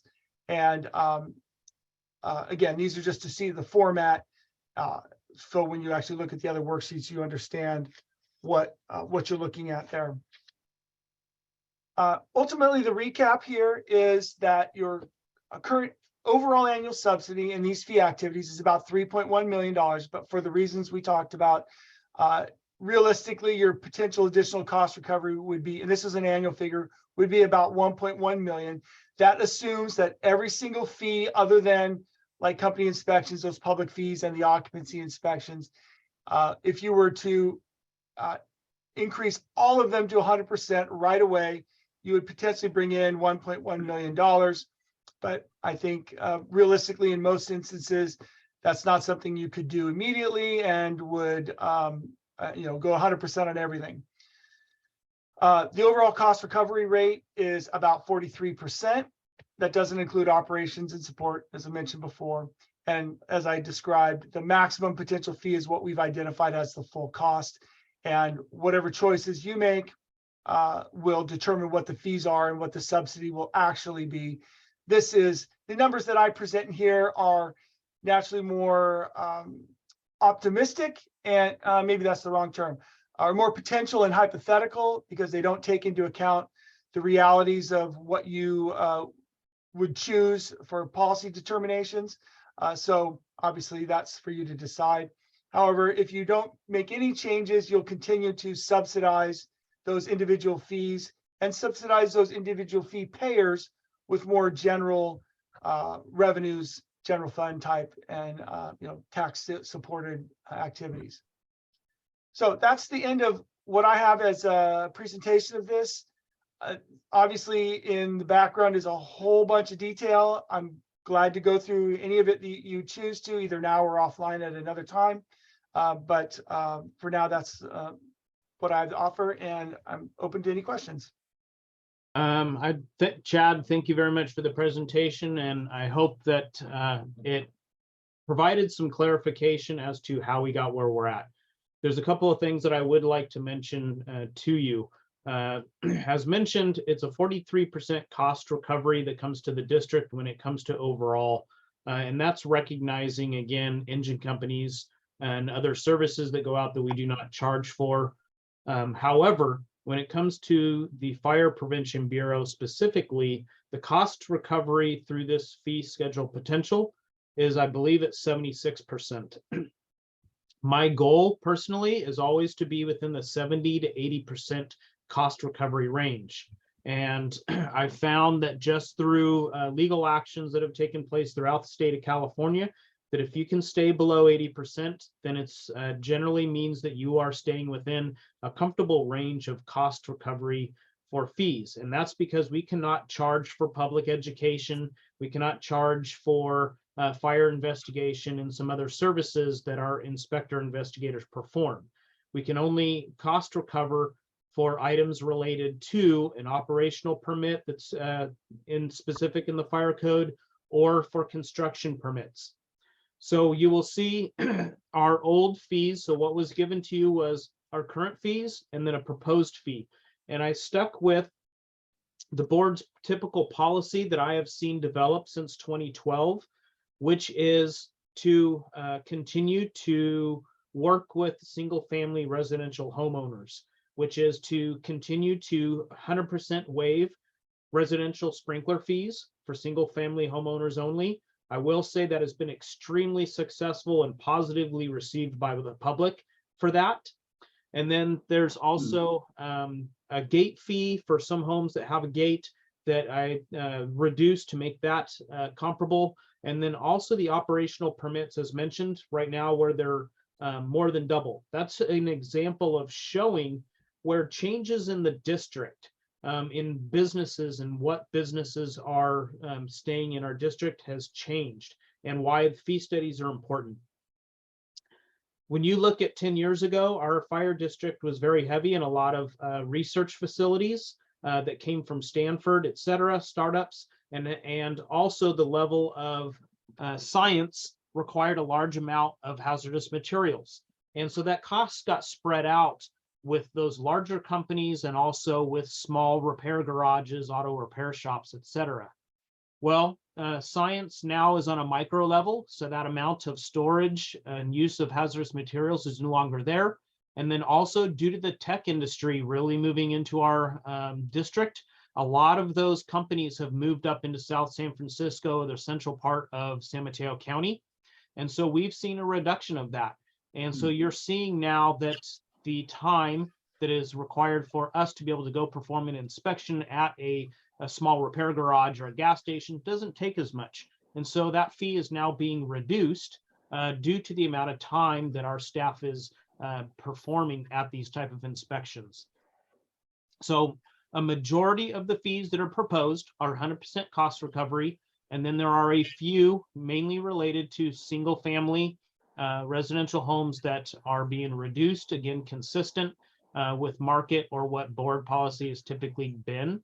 And so I'm, again, happy to answer any questions, or if you really want to get into the details of all the time that was put into this, I will recognize that Francine Hunt and Elaine and Long Lamb were also part of this to ensure that any numbers were accurate and the ones that were applicable to this fee study were there, and to ensure that the positions, et cetera, within the district were accurate.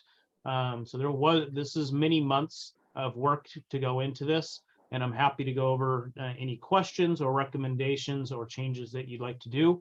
And then after that, just recommend that you schedule a public hearing at next month's fire board meeting.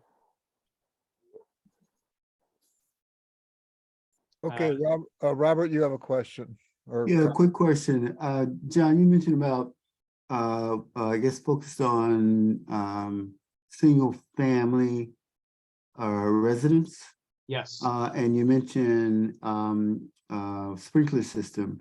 Yes. Are there other areas that you may you focus on with single families, like, and I'm thinking right now about EVs, the electric vehicles, in terms of, you know, any kind of incentive to waiving fees along that line? So the few fees that we would charge to a single family home, the first one would be a site review, which would give us the basics of a home having the access and the water to be able to build a single family home in the district.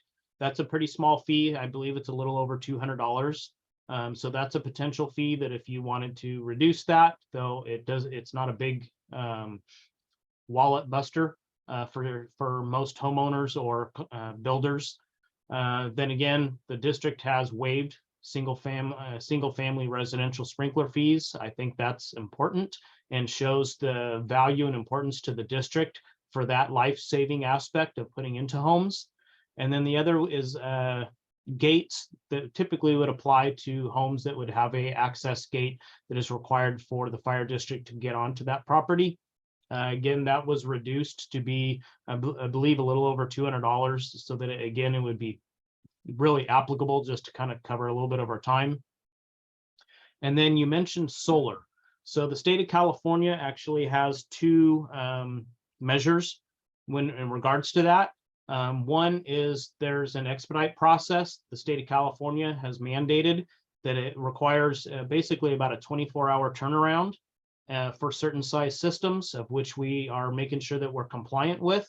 And then a new law just came in that basically is now saying it needs to be an immediate approval and permit issuance.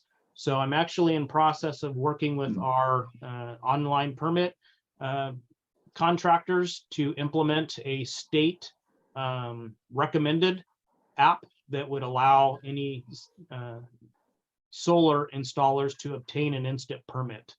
I will say that yes, we could reduce that cost However, I've been found that unfortunately, when people get the benefit of going to the front of the line with no consequences, they're the biggest abusers, unfortunately, of that line cutting that the state has given them. We have a huge amount of problems with compliance and failures, not being ready, and really wasting a lot of our time. And while I would love to be able to subsidize solar if they could have high quality work, unfortunately, we're not seeing that. And I'm just recommending that we stick with 100% cost recovery because we need that Right. for the amount of time they're taking, unfortunately. Right, okay. Thank you. John, I'd like to ask a question, please. And on page 217 of the packet, which is the fiscal impact section, Yes. I'm not in any way doubting the numbers here, but intuitively, something seems wrong, and I just wondered if you could explain why this is. That in the third line down, it says that there's a subsidy of about 2.4 million, 2.366 million, and the cost recovery is only 43%. And this is going to move to a subsidy substantially higher, 3.147 million, but the cost recovery is 77%. And I'm trying to put together in my mind why, when we increase cost recovery so much, we also end up increasing our subsidy. So I was taking the numbers off the study and looking at whether or not the occupational inspections were included and also the public services. Chad might be able to help me with that. I was taking the numbers off the study. But occupational inspections, that's something that's in the code, but we perform it under a different portion of the code. So it's a way to look at inspections, but we perform them differently. It's just recognizing that you can perform inspections by an occupancy type, but we do it a different way. And it's still cost recovered where applicable by the fire code. And then again, the public services is what the engine companies perform. And so those numbers, I believe, added up were 3.147 million. And then our cost recovery for fire prevention services would be 2.6, which is a 77% cost recovery rate for fire prevention only. I'm sorry, I didn't get that. Yeah, those percentages are not the subsidy percentages, they're the cost recovery percentages. So the cost recovery should go up if your fees increase. But the cost recovery rate is only for fire prevention. It's not for all the services. Correct. We charge only for false alarms that engine companies respond to if the false alarms become a nuisance. So that's one of our ways of, in essence, kind of penalizing somebody that doesn't repair a fire alarm system or deal with a habit or a process that continues to bring the fire district out unnecessarily. Okay, thank you. Other questions? I have a suggestion for this. This is very dense stuff, and it also, I think, is something that the board should be interested in from a public relations standpoint, in terms of this is where the public encounters the fire district. And I would like to see this discussed at a committee level. It could be part of what you had talked about, John. That is, prior to the meeting, it could be discussed at the finance committee or another committee. But I think it should go to a committee level where people can spend some time and look at them and see if there's any other area that maybe we ought to take a harder look at or whatever. And I think even the issue that was raised about solar, I think I agree with what John just said. I think what he says makes sense. but I think we ought to, because this is one of those public policy kinds of things that people are supporting and want to see more of. And I'm assuming, by the way, that the inspections only relate to the rooftop solar panels and not to the installation of batteries or anything. Is that correct? No, we actually, the battery storage systems are now part of the California Fire Code, commercially and residentially. So, and also with battery storage commercially, such as for cell phone towers, et cetera. So, due to the threat and that batteries have, and the technology changing so aggressively, we are actually very involved in battery storage. Oh, okay. Anyway, it just seemed to me that this, rather than going into great detail at a public meeting, that we ought to go into more detail at a committee level and less detail at an open meeting. So that would be my recommendation. I won't be in office when that decision is made, but that would be my suggestion right now. Virginia, I see your hand up. Well, first of all, John, I want to thank you and Chad for giving us some really great information and relevant information, especially as industry, is changing here. And actually, we probably need to consider just the kind of growth that we might be expecting when it comes to housing and, all of that. And the electrification for, cars and what is it, it's just a lot of things to consider. And but I do want to just remind everyone on the board that this is just an introduction to for the ordinance that's being proposed. So we're not being asked to vote on anything tonight, right? It's just an introduction. And is that right, John? That is correct. And I have no problem if you'd like to take this to the finance committee to look into some areas where you might want to subsidize. And I do know that, the city of East Palo Alto and Menlo Park probably would like to see some sort of subsidizing when it came to multifamily housing, if it related to anything for low income. So we would have to find out. But to me, that would be something that you could actually change in your fee waiver policy. It doesn't necessarily need to be done in the fees. You could actually do that in the fee waiver policy of a percentage or something, so we can address that specifically, what would be required. But if you want, let's talk about that at a committee level. Yeah, but I also think that the public deserves to know exactly what the details of the ordinance can be, just since it's going to affect them directly, right? So I mean, while I appreciate bringing this back possibly to the committee to just flush out and answer questions, and those are obviously public meetings, I do think that it's important that, I mean, it's like it sounds like there's going to be another reading of a potential ordinance proposal, or what? I mean, where do we go from here in terms of the next step in this process? So the next step, if you're okay with what's being proposed, would be a public hearing. And then you would adopt the ordinance that would then make the fees applicable 45 days after that adoption of the ordinance, so that it would have time to sit within the public. Okay, but be aware that these fees, very few, if at all, really are for, if you want to call it homeowners. These fees really are for money, revenue making businesses. Right. And so, so the public, in my essence is, the public does not want to subsidize, people that are making money with, construction businesses, et cetera. So.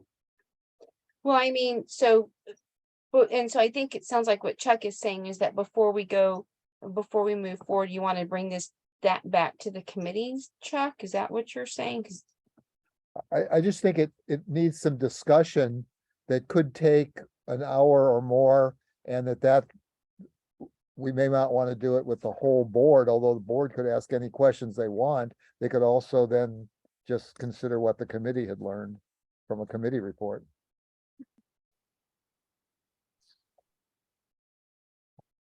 Are you done, Virginia? Yeah, I mean, I'm thinking about that. I mean, I can see the value to that, but I also think that, it might actually go faster with the relevant provisions. When the fire marshal is, working with the consultant and the chief on all of this and, with the various cities, that have concerns about, their upcoming housing, projects that they're gonna have to deal with. So, I'm on the fence on however we want to move forward. Can I ask a quick question of John Johnson? John, could the board move forward with this public hearing and adopt the ordinance? And then the finance committees at some point in time in the future revisit it and we could make changes to the fee schedule based on finance committee's direction? I'm just trying not to, it sounds like right now we're going to increase our fees and we're basically subsidizing private businesses now if we delay our fee increases. Well, what is the deadline for something like this right now, John? I may have missed it. I didn't see it. Well, there really isn't a deadline. However, again, like as the chief is saying, right now we're subsidizing now just due to those changes. But the other is there have been changes in the fire code. And so the fee schedule is now going to be in alignment with the fire code. So come January 1, it will not, our current fee schedule is not going to be in alignment with the fire code that we have enforcing. So we're going to be about 3 months out before it can truly be in alignment, but that's okay. We'll work with that. But quite honestly, it's a fee schedule, which just says for this service, here's the fee. There's nothing at all that would, again, I think it would be really the fee waiver policy is where the district would make their change, not in the fee itself. So if the district or the fire board chooses to waive specific fees or change specific fees for specific projects or applicants, I would put that into your fee waiver policy and not in the fees. It's just going to recognize that, hey, here's the full service. And if you're building a full for-profit multifamily residential, then you're going to pay X. But if you're a nonprofit, low income deal and you choose to subsidize that, then you can go, it's going to be, we're only going to charge 20% of X. And that would be dictated in your fee and fee waiver policy. Yeah. So So if we- maybe what needs to happen, Chuck, is that if you want to look at it sounds like John's trying to kind of divide this into the fee schedule and the fee waiver policy, which I think is something that the board should look at, the fee waiver policy. My only suggestion was that it wouldn't delay it at all. It could still be on the January agenda. I was just suggesting that it go to a committee meeting before the full board meeting. Yeah, which is totally fine, because then I can answer any questions you have and dive in, or individually, if you want to come, I can dive deep into the weeds if you want. So it'll be challenging. John, I have just a real quick question. I mean, legally, once we know something to be true, we're not allowed to over recover. That's considered a tax. Is that correct? Correct. We cannot overcharge. We cannot make revenue off of the services we provide. That is illegal, which is the whole reason why we do this study this way, because there have been other departments and districts throughout the state who have been sued and lost due to specific fees. And so this right here is being performed to specifically show how we do not make money off these services, and we're only recovering where we choose to recover them. Okay, thank you. And John, just so I'm clear, that's that, what, 76, 77, wherever that percentage is, right? Correct, for the Fire Prevention Bureau and the Right. services we provide, correct. Right, thank you. Any other questions or comments from the board? I just want to make a motion to move this project forward, citing forward. I'll I think second that. well, I don't think we need a motion. I think it is going. Yeah, we do need to make a motion. It says here, schedule a public hearing. Isn't that a recommendation? And the board Yes. had to agree to that? Yeah, to put that on the agenda for public hearing on January 17th, yes. Okay, So- so we have a motion to put this on the agenda for in And January. a second, And a I second? seconded that. Well, the things that scheduled a public hearing for January 17th, 2023, to consider an ordinance which provide updates to the district fee schedule, repeal ordinance 4220 2017, and amend the district fee waiver policy. That's what it says, the Right, recommendation. and I'm seconding that. Okay, motion in a second. I'm going to go to public comment on this before I come back to directors here. I see again a hand from Gary Bloom. I'll recognize him first, and then Michelle, if you would, when he's done, if you would ask the public for any other comment, I'd appreciate it. Go ahead, Gary. Thanks, Chuck. So I'm actually fine with kind of the detailed report and fine with the motion. My only comment would be that for the public hearing, this detailed presentation, it kind of loses the spirit of what you verbally articulated, which is your cost recovery goals, what they were previously, what they're going to be today. And I think for the public hearing, having a very simplistic presentation that shows that you're really adjusting things for the cost, kind of for inflation essentially, which I think everybody appreciates. And I would just try to make the presentation align to the idea of, hey, this isn't a money grab by the fire district. This is we have a cost recovery goal. The costs have gone up substantially. Some of them have changed, and we're now adjusting the policy accordingly. So I think the detail was great, but the summary was kind of lost in how the sausage was made. Thank you. Chuck? Hang on, Virginia. Let me go to Okay. public input first. Oh, sorry. Any other public input, Michelle? When has a public comment, please use the raise hand feature or press *9 if you called in. And Director Bernstein, I see none. Okay, go ahead, Virginia.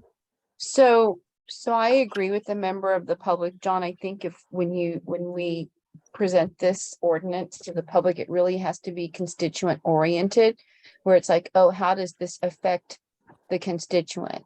As if you were asking of yourself or for yourself, how does this ordinance affect me? Or how does this ordinance affect the business? Obviously, with the lens of, the fire district needing to do what it needs to do. But I definitely think that, the detail is great. I actually appreciated what Chad presented in the report, in your staff report. But I think that when we talk about this to the public, it just needs to be very constituent oriented and how this is going to affect them, bottom line. My 2 cents worth, whatever it's worth, 2 cents, John. Perfect. I wrote those notes down. That'll be done. Thank you. I do want to ask a question because I agree with that point about making it simple, but I also think in part our audience could be developers and other people that are pretty sophisticated. And I'm curious, Chad, maybe you could answer this. What do you give the district when you get done? Is this it? Is it your presentation, or is there a written report, or what else? What do you actually? What's the product you provide? There are a series of detailed worksheets that show each of the individual fees, their cost results, a larger version of the tables I showed you in this presentation, which were very simplified. So a lot of detail in there, as well as the time data that we collected, any of the data that we used in the studies, all provided to you. I was going to recommend that while I totally agree with simplifying the presentation, I also think that it would be a good idea to put on our website the detailed information for any kind of nerds or data jocks that would like to go through that and themselves. So I'd like to see us attack this from both ends. Yeah, it wouldn't be possible to put all the worksheets on there simply because it's a proprietary model used for the analysis. So there are tables of results and things that are available in Excel. People want to do that, but kind of all the behind the scenes calculations and all that would have to be, wouldn't necessarily be available to put on the web.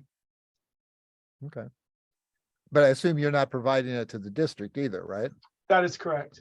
Yeah, so my comments weren't directed to you. It was really directed to the district, that the district put whatever information it gets from you on its website. So, okay, we have a motion and a second. Any other comments before we vote on the motion? The motion is to put this on our January agenda. Michelle, can you do a roll call vote, please? Yes, and schedule a public hearing. Director Jones, Aye. Director Crowley, Aye. Director McLaughlin, Aye. Director Solano, Aye. Director Bernstein. Aye. So the motion is approved unanimously. Okay, let's move please to item 10, which is the job description, salary range for the community volunteer coordinator position. Chief? Perfect. Director Bernstein, this is mine, and I'll pivot to Francine, should we have any questions. So this is kind of a continuation of what we've been undergoing as a restructuring of our previous OEM, Office of OEM, and kind of a changeover to our community outreach and engagement unit. Part of that has been the ask for support of a community volunteer coordinator. We've been working for the last couple of board meetings and with some committees on developing a job description, which we've done. I paused this and didn't bring it back to the board last month because I wanted to take the opportunity at that November 12th meeting that Lynn Bramlett set up to listen to input from our community volunteer organizations, which we did. We did not make any modifications to the job description, but we have made a commitment that if and when the board approves this and we do our recruitment, we've committed to having a community volunteer panel as part of the selection process, which is much appreciated by those groups. So we present to you tonight both the finalized job description, and we've set a salary range that we believe is in alignment with what will be necessary to attract a qualified candidate.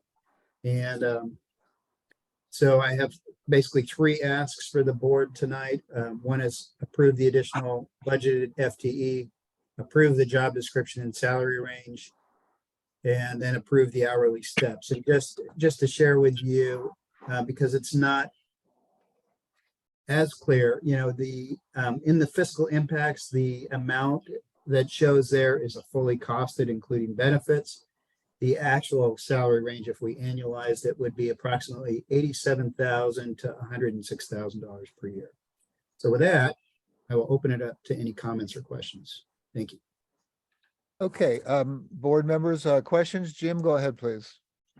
For the chief, do we know yet what the city of Menlo Park is doing with regard to emergency preparedness? I know that they budgeted for an emergency preparedness coordinator. I don't believe they filled it yet. I don't know at what priority level they've prioritized that. So that's the challenge there. And they have not, as far as I know, determined what the reporting structure is going to be. There's a number of conversations as to whether that would report to the police chief or to the city manager. So it's kind of in a state of flux. That's about all I know. Sure. Could the job duties for this position shift, in reaction to something that the city of Menlo Park may do with regard to emergency preparedness? I don't think they'll shift. I think these are two separate jobs, if you want to call them that. I think the emergency preparedness or planning coordinator there will be very much doing some of the similar things to what Ryan was doing with maintaining their plans, working on EOC operations, doing things like that. This position's very different. We will still, ultimately once this unit, we have it fully staffed, we'll still be functioning in a support capacity to all of our cities, to help them exercise the EOCs, help them understand what the capacities are. But I don't anticipate that the city of Menlo Park is going to be hiring somebody that's going to coordinate volunteer activities or their volunteer groups as much as what we're focusing on. Okay, thank you.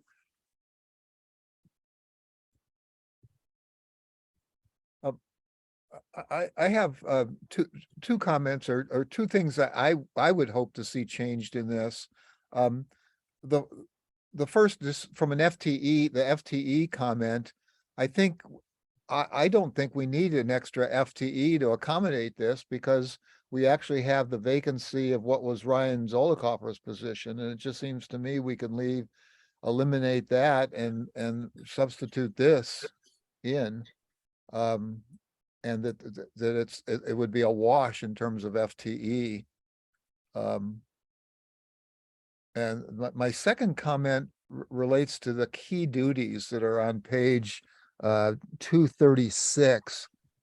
For the most part, I think this is well written. I think it's inclusive. I think the qualifications are okay. I wish that somebody who is making $150,000 and was expected to be articulate and communicating and all that would have a college degree. I don't know why we're so hesitant and why we're, so intent on not having somebody who's well educated. But in any case, that I think in general that's pretty good.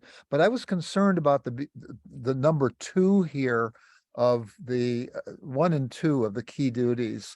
I think this position should be a support program and not a administrative program. That is, administrating where it tells people what to do. And I go to number 2 here, and they're talking about accurate records, how many hours they spend, criminal background checks. I don't think volunteers want to have criminal background checks, and I don't even see they're not handling money. They're not going in people's homes. I just don't see why we need to get into that. I mean, these are not firefighters, and I just don't think we need to have that level of detail. We want people who are willing to put in their time. And who's going to be, who are we going to eliminate because of this? It just seems like we're creating a lot of red tape just through the description here. So I would hope that we would rethink some of that. Chuck, Yes, Robert, go ahead. I think in response to what you're maybe talking about, alluding to, I kind of think that depending on this, I think the structure of what the district is really trying to accomplish in community emergency preparedness and the effectiveness of utilizing volunteers as a part of that. I think, and what I think, if I wasn't here for all the conversations with the chief, but and just talking with him and trying to understand how this person would actually function. It's more than, to me, correct me if I'm wrong, Chief, it's more than just having a person working along with or assisting community organization, but helping also the district in creating a structure where it can utilize the volunteers when a disaster happened in a more organized way. And I think that's part, and in doing so, there is going to be some type of informing people of certain structure that, and helping people to understand and how to operate within that structure, the fire structure, that's going to be important to coexist and work together if something does really disastrously happen. That's my take of it.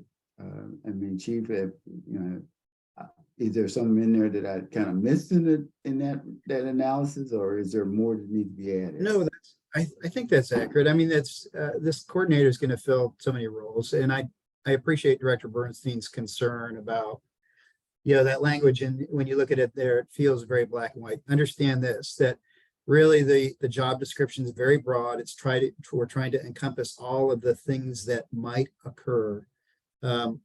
The specific direction on how this person interacts is going to you can't put it down in a job description so much. The part you were talking about, Director Bernstein, where they're, telling versus listening and, trying to collaborate with people. That direction is going to come from myself and Chief Johnson, whose division it's going to be under. And it's going to be a very collaborative person that's not, unless we need to direct volunteers in an emergency, is going to be a very collaborative, participative listener. So there might be occasions when, if we end up creating some kind of volunteer opportunity where we have adults dealing with minors, there might be a need for criminal background checks. We don't know, but it's very broad. That's the purpose for it. I don't anticipate that we're going to be doing criminal background checks on all of our volunteers, and that's not the intention of that.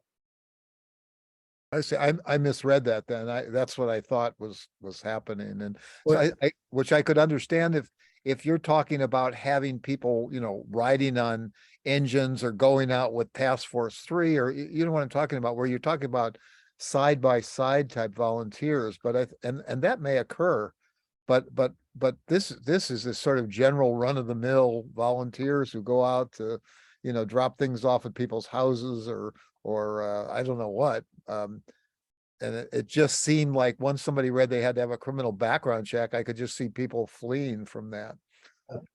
Right. Yeah. And I appreciate the lens that you're looking at it through. Again, my intention is not for the volunteer coordinator to pick this up and start going out and doing criminal background checks. They'll get good direction from us internally.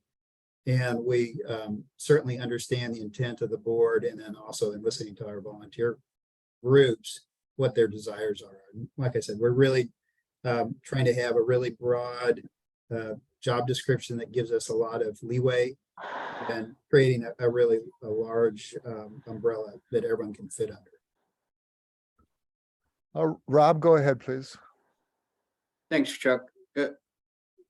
Chief, this volunteer, volunteer coordinator is going to be just like a regular employee, with all the whatever backgrounds you do. As to, the point that Chuck brought up with the volunteers and Robert, is there going to be any type of training records or any credentials relative to what their tasks are going to be as a volunteer? Is this volunteer coordinator going to keep those records and coordinate training for those volunteers? Sure, and there'll be some records that are kept, and we certainly have heard as we've been doing our listening sessions that there's a desire from when we hold these CERT classes that we actually keep records of those that have participated, determine whether or not they want to be activated or not, and so. There's going to be records for those. Some of our volunteers might not be interested at all in the CERT program. They may just want to come in and do car seat fittings and help with our Christmas toy drive and look at some other opportunities. So there's going to be a database and records for those that want it. For those that don't want to be tracked or have their information recorded, there'll be an option for them to do that, to come in and take a CERT class or a stop the bleed class or a hands-only CPR class, and for them to be anonymous, too. But for those that want to be engaged and be continually engaged, we're looking to help do that also. Thank you, Chief. Thank you, Chuck. Okay. Chief, could you address the issue of the FTE? It seems to me this is replacing what we had there and that there's no need to increase our FTE. I have to double check with Francine on that and whether we have that specific need of adding an extra FTE. I know we have some FTEs that aren't currently filled. Francine, are you there? You have a thought on that? Yeah, I think that because of the items that we're going to bring in the January meeting for some other reorganization, we felt this one was a need for an additional. Yeah. So I know Director Bernstein, that didn't answer your question very clearly, but it would be helpful for us to have this additional FTE approved. We have some ideas and concepts for some other vacant FTEs that we have right now. They'll still need to be approved by your board. So that's our ask right now, is that we actually add an FTE.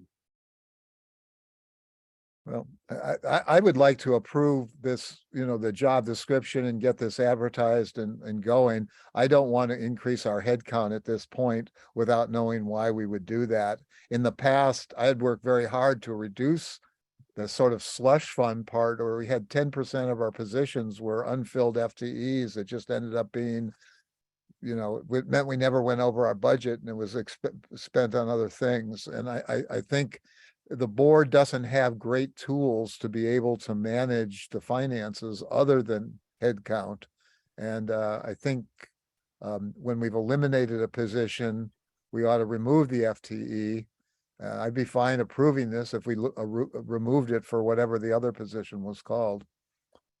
But Chuck, yes, go ahead. I Virginia. mean, I actually don't disagree with you on that at all. I mean, I just, if there are extra FTEs or headcounts that we have to look at, and we're trying to prepare for that, I mean, I wish that had been kind of incorporated in this report, so that at least we can start to plan as a board. Chuck, Yes, Robert, go ahead. I think if the label of FTE is the issue that maybe some board members have in terms of, and the assumption is that the ask from the community was creating this position for this person, this new body, a person, to come in to do certain things. And so that's what I think this ask is, the recommendation is from the chief, and fulfilling that particular requirement for the community folks. And so basically, if you're telling me that you can approve a budget without approving the FTE to get this position, help me to get there, because I don't know how you do it. It seems like you have to create the position, and then you have to stuff a body in it in order to begin to getting that person to do what we want, what the job description is requiring the person to do. So how do you do that? In this case, it was just saying, we don't need Ryan Zollicoffer's position anymore. We need this position. And so it's just a matter of eliminating whatever the title was, I don't remember, of Ryan Zollicoffer's position, and now calling a community volunteer coordinator. Well, how do you know, without, maybe you already asked Chief and I don't know, how do you know that at some point when the district may need a position or a person like that in the future? And why eliminate it now and then come back at 5 years down the road and having to do this thing all over again in creating that position? So there's nothing to do. It's just a matter of when we create a new position, we can create an FTE. It just means we're adding a body. But if we're not going to add the body, if we're not going to replace Ryan Zollicoffer, then why should we keep that FTE out there? There's no cost or loss or anything. It's not like we have to apply to the government or whatever to get the FTE back. If we need another FTE in the future, we simply vote on it and it's done in one meeting. Just to give clarity on this and a solution, I've been texting behind the scenes with Francine. We can do this, move forward with this without approving a new FTE. And we can certainly, if need be, come to the board and ask for an additional FTE in the future. So that's fine. We can eliminate item 2. And if you can approve items 3 and 4, we can move forward. Could you tell me where those numbers are you're referring to, Chief, the Oh, one, under the recommendations on the staff. So okay, so I'll make the motion then. Basically, you're trying to eliminate, well, I'm looking at the resolution and attachment A. Okay. Is that what you're looking at, Chief? Where, well, let me just go back to the actual staff report here. So, okay, that's not matching the resolution. Yeah, we would need to modify the resolution and delete line. Or, Yeah, so basically I'll move to approve the one additional budgeted FTE position, basically for this volunteer coordinator or community volunteer coordinator position and the hourly steps. So that's basically That was 2 and 4. Weren't you looking for 3 and 4 direct? Chief well, Warren? I'm looking at this compared to the actual resolution here, and it's I think they were. seems like it's a going- little, the numbers are a little off. Maybe not. Virginia, you're looking at page 235 of the staff report, of the. Well, I'm looking at 233 and 235 and trying to see if they're matching. That's the thing. So, Sorry, and- sorry, Director Crawley. I think on the resolution, I just didn't put accept the report since it was a yeah, resolution. that's what it looks like. Yeah. I skipped to number 2, which is number 1 on the resolution. Right. Okay. So basically Chief, what you were saying is hold off on 2 and then approve 3 and 4. Is that correct? that's correct. And then amend the resolution to delete item number 1. Correct. So So, the amending of the resolution doesn't have to be in the motion though, because we'll just amend it accordingly. okay, so then I'll make a motion to approve the job description and salary range for the community volunteer coordinator position and approve the hourly steps for the community volunteer coordinator position. I'll second it. Okay, moved and seconded. Any other comments from the board before I go to public input? Public comment, I mean? Yeah, Chuck, Yes, go ahead, Jim. I'm sorry, Virginia, your motion would approve out of the 4 recommendations listed on page 233. Your, Jim, she's focusing actually on page 235, the actual resolution. Which is, okay, so Jim, let me just clarify. On 233, number 3 and 4 under recommendations are the Right. same as 2 and 3 on page 235. And that's what my motion is for. all right, Does that make sense? it does, but Okay. to go back to, your issue, Chuck, with the head count, if, Zollicoffer has left, the unfilled FTE may be there. Why can't that FTE be eliminated?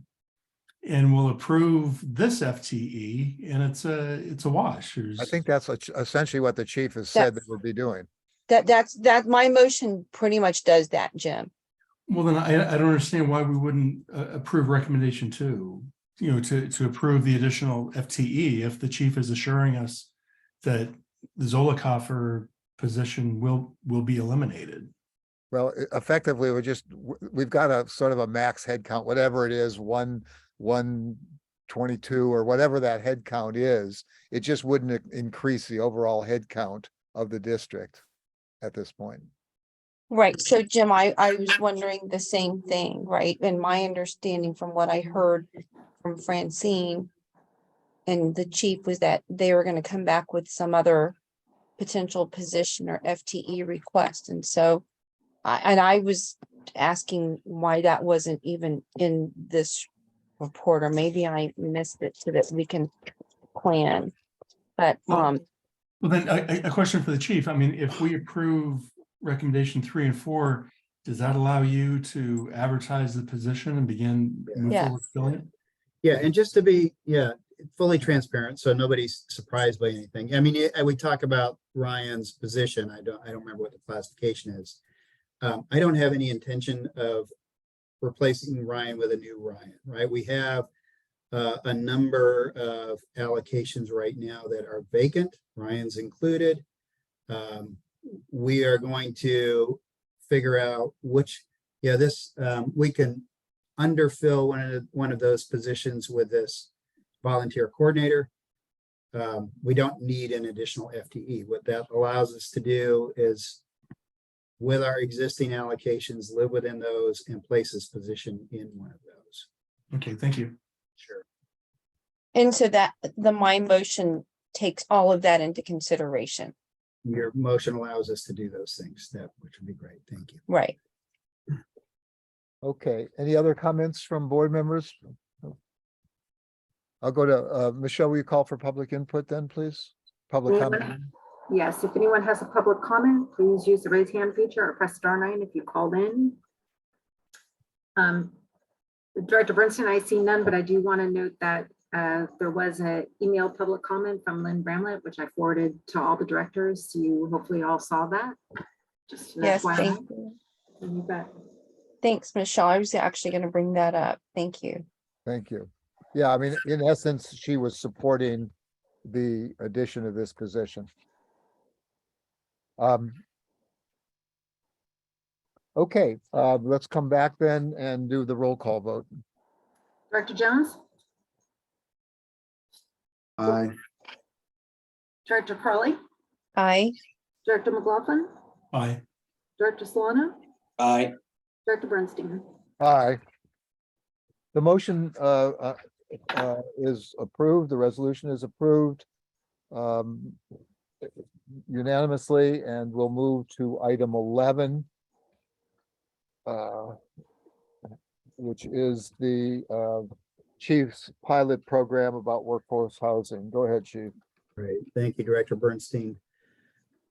Where to begin on this? We've been having a lot of conversations about succession planning and our challenges. Some of it has been with HR, our HR committee, and trying to figure out how we can incentivize people moving up through the ranks. Now that I've been here for almost 11 months, what has become obvious is that our greatest challenge is encouraging our folks that are at senior levels in management, specifically the battalion chief rank, and working shift schedules, trying to figure out a way to encourage them to move up into the division chief or deputy chief ranks, and move away permanently from a shift schedule into a 40-hour work week, 40-hour plus. I mean, we all work more than 40 hours, but it's, the biggest challenge is, obviously, as we all know, it's our fire district has pretty expensive real estate.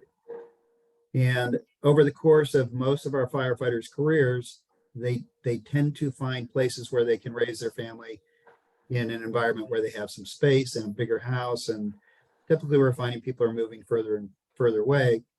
And it's easily supported by the shift calendar or the shift schedule. So ultimately what happens is, later on in their career, when they're at the battalion chief level, trying to figure out what's going to cause them to move up to that next step and lose shift work and pretty much lose most of their access to overtime, and either relocate their family or commute longer distances. That's been kind of the challenge. So we have an opportunity. I've had some informal conversations with staff on things that would prove helpful. What we have here now is an opportunity to perhaps explore that, and that's with this pilot project. We have an opportunity coming up in the near future when Station 4 opens. We're going to move what used to be Rescue 77 is now Squad 401. We're moving it up to Station 1, and that will cause the Chilco house next to Station 77 to be vacant. It's a 2-bedroom, 1-bath house that we purchased in 2019. It would give us an ample opportunity to pilot this concept program, see if it causes some incentive for folks to promote. I've got two things going for me in piloting this program right now. Number one is the house is going to be vacant, and number two is the promotion with the promotion of Chief Coyle. I have a vacancy for a division chief of operations, and I have 8 candidates that are remaining on the division chief list. Some of them live somewhat close by, some of them don't live close by, and I sent an email out to them a couple of weeks ago after I announced the promotion of Chief Coyle. And I'm going to give them some time to have some conversations with their families, give them a little bit of time for some discernment, and also give me the ability to come before the board tonight and see if this pilot program is an option.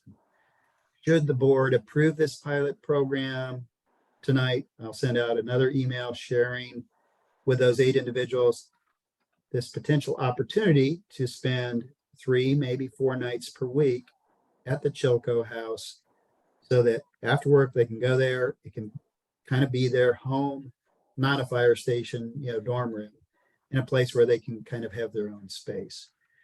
So, advantages to us are quite a few. For the nights that they'll be there, it gives us greater district coverage should we have an emergency after hours, a significant emergency. We would likely have 2 senior executive command officers available for district response. And then the other thing, hopefully, that it does for us also is allows us to cast the broadest, widest net for those 8 individuals. I mean, I don't have an established list. I mean, everybody is just eligible, but I certainly have in my mind some individuals that I would like to see be interested in it.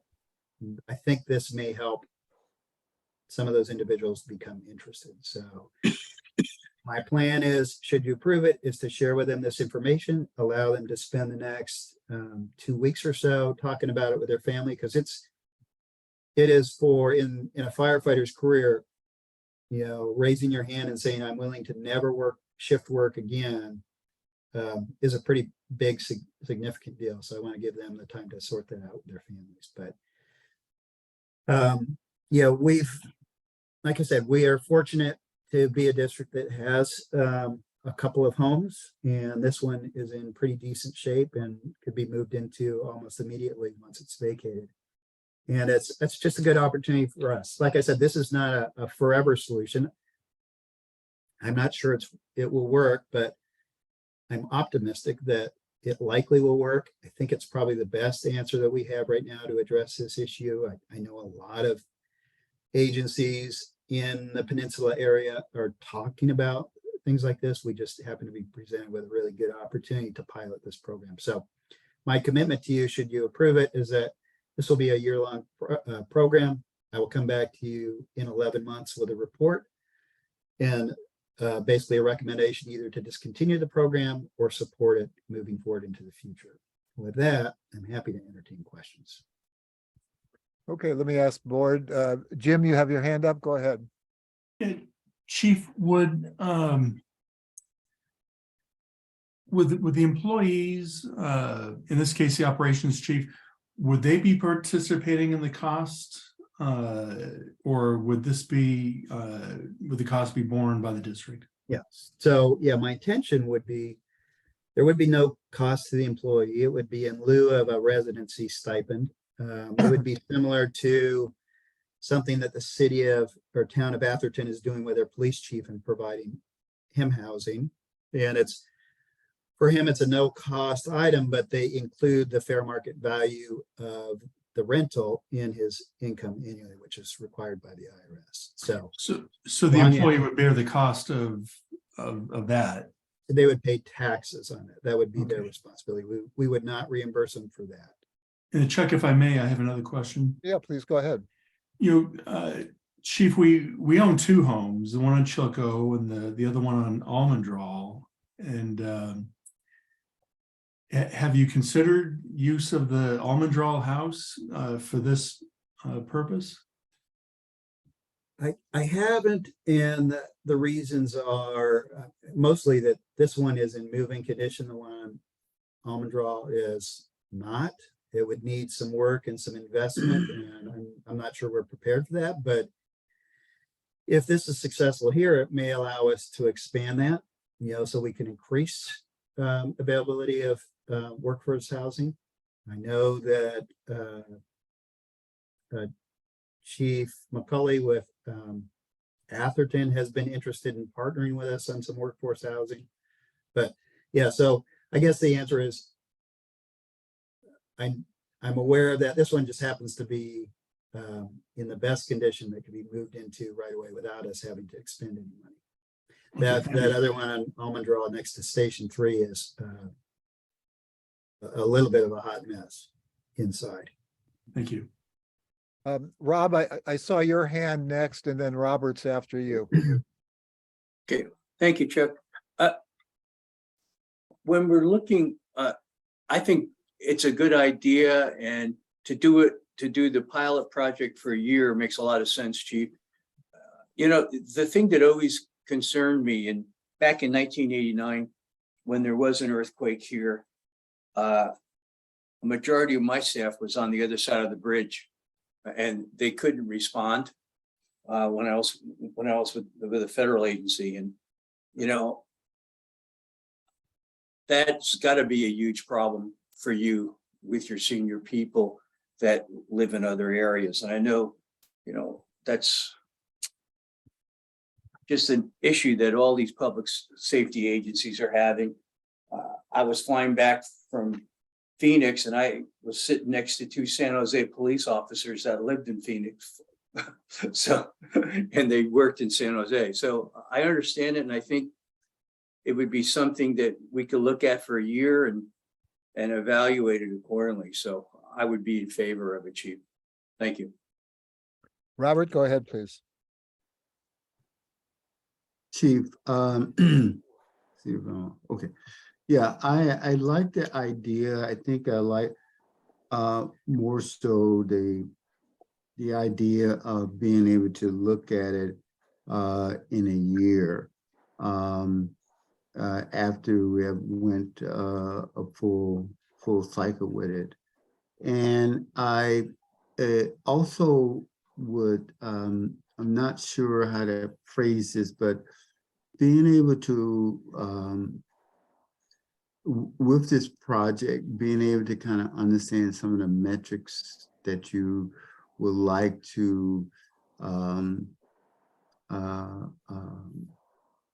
outcomes that you would like to see expressed in this pilot project, and then throughout the whole year, kind of updates and to see how that's going, if that makes sense or not. I think you kind of expressed a couple of those areas of already, because if I heard you correctly, I had to step away for just a second. You was talking to Jim, and you mentioned, and I think in your report, in terms of the question was whether it be free to the officers, or would they pay rent? Would they? I think that was one of the questions. And if they are, then it would be great to kind of understand, see what that looks like, in terms of understanding,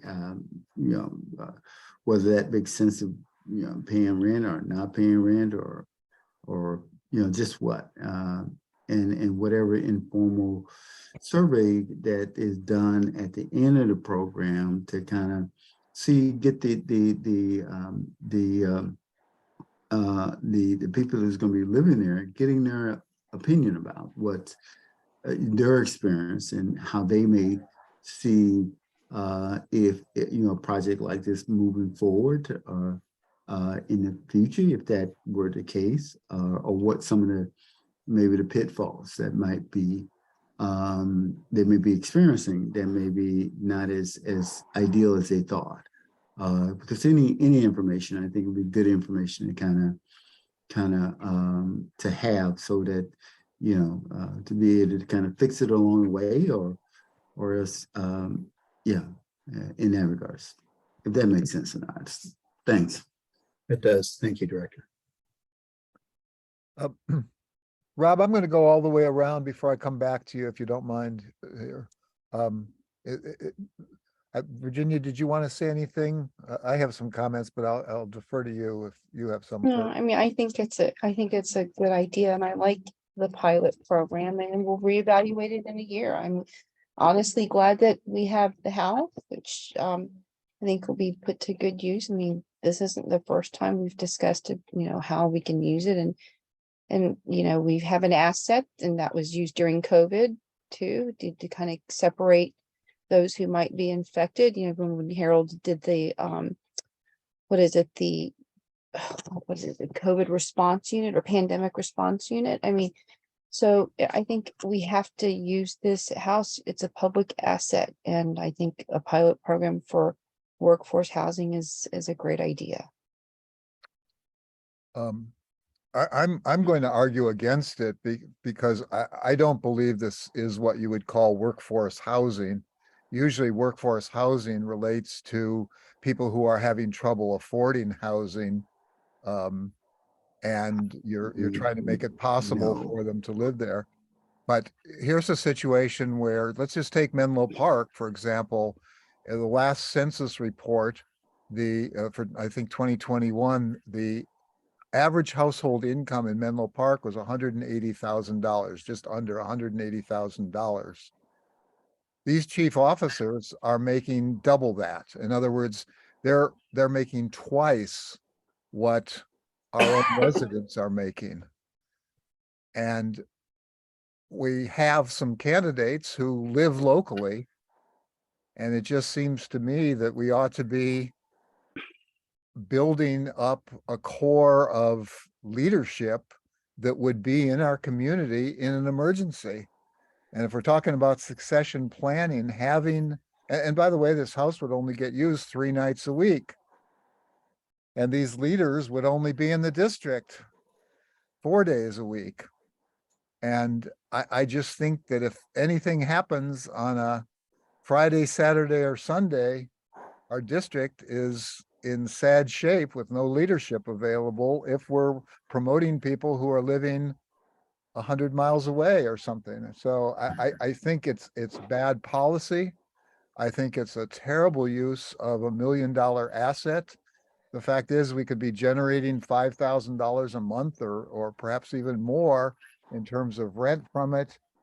For a person to rent a motel room for 3 nights, it might cost the district $500 a week, $2,000 a month, $24,000 a year. For $24,000, I mean, we can in 3 or 4 months get more rent than that. I just think it's a terrible use of an asset. And yeah, and this idea that that we would be incentivizing people and supporting their ability to live far away. I think the whole purpose of our subsidy for living closer was that we wanted people to live closer, and this is just making it possible for them to be living farther away. So poor use of asset, wrong incentive for what we want for succession planning and the future of the district. And I think the idea, we do better taking those funds and helping people with high potential to live close and live in the district. And that's what I would like to see us supporting. I just don't think that supporting the highest paid people with free housing is just not the message that we want to send. And I would be embarrassed to be talking to our constituency about such a policy. So anyway, I couldn't disagree with the use of this house more strongly, or any incentive for people to live far away. That's just not the direction we want to be going. I hope you'll think about that and perhaps find some other program that we could do that would help support people. But to support, I guess I don't understand why we would promote people who live far away. Why not just promote the people who live close in and who would be here 7 days a week if necessary in an emergency. So I'll stop with that. Any other comments from board Oh, Rob, you had a comment. I'm sorry. I wanted to. No, is there a way that, Chief, that we can, not only do this, your suggestion, but also provide some, and this would be something for Stephen Miller, to provide some, it's like funding for individuals that wanted to, let's say, purchase a residence, within a reasonable distance. And we could provide them with some type of low income loans or something like that. Would that be a program that we can administer within the district? Yeah, I will say I'm trying to not address every issue, just trying to, eat the elephant one bite at a time. So I think this is gonna be useful. I mean, I think Steve will probably say that you can subsidize housing or provide low interest loans to employees. Yeah, our challenge is pretty significant. And I'm just going to say, promoting the people that live the closest doesn't mean we're necessarily promoting the best people for the job. So it's a challenge and a struggle I deal with every day. And like I said, I've been, yeah. I guess we'll see. I don't have a better solution right now. And my solution isn't promote people that live close. That's not my solution. If the board, votes differently, that might have to be my solution, but it's not my preferred solution. Chuck, I think we're in the best, good. Robert, hang on 1 second. I want to get the question answered from Steve. Rob raised a question. Let me get that and I'll come right back to you. Okay. Steve, could you answer Rob's question? In general terms, the district has the legal ability to craft housing support programs, low income loans to low interest loans that are not gifts. I think that answers your question. The specifics, the devil will be in the details of each specific program. But in general, the district may go down roads like the ones you're discussing. Okay. Thank That you. answer your question, Director Solano? Yes, sir. Thank you, Stephen. Robert, go ahead. I'm sorry to interrupt you. I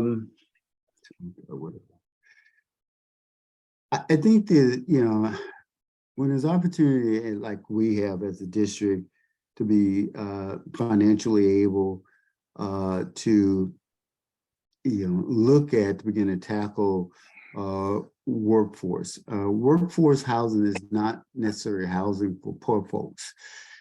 Workforce housing can be affordable housing for anyone that's employed. I mean, you can build studio apartments, out of commercial buildings for those people that need working space. They can afford it. That's affordable.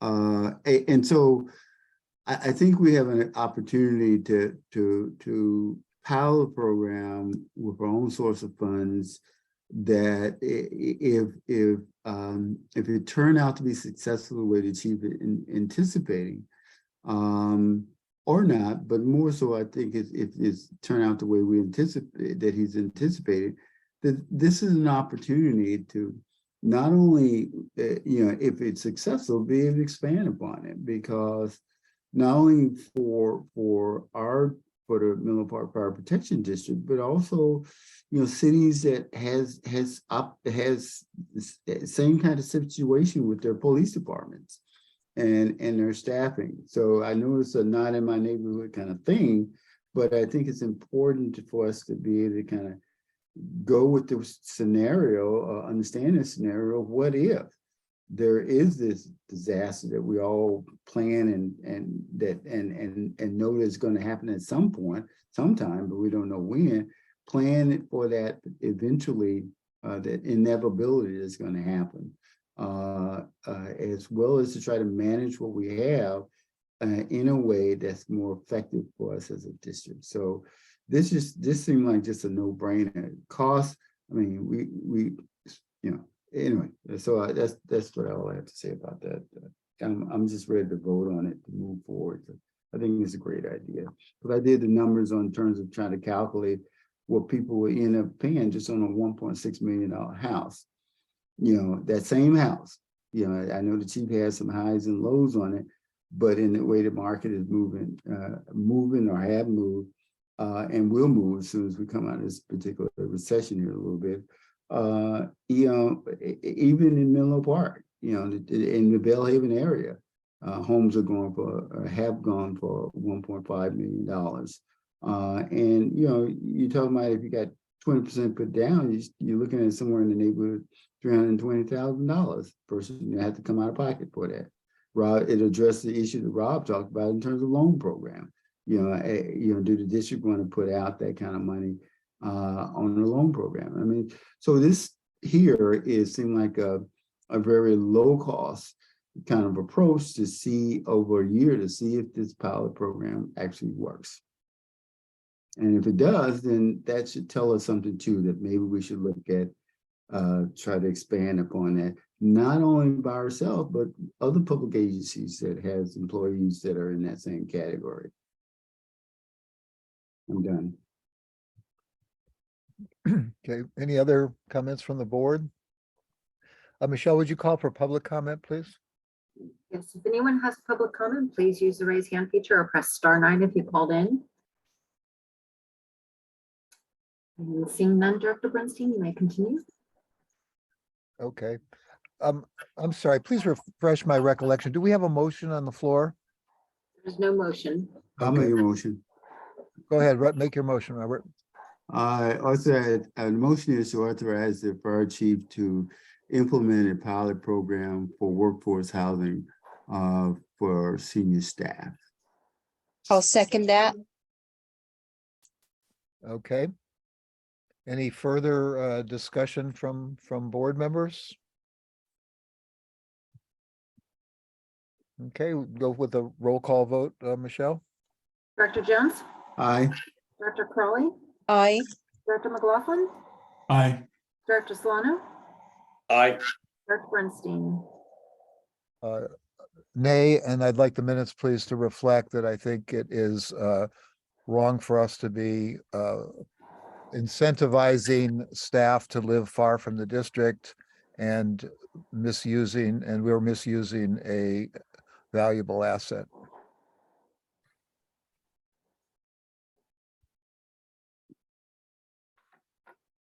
Okay.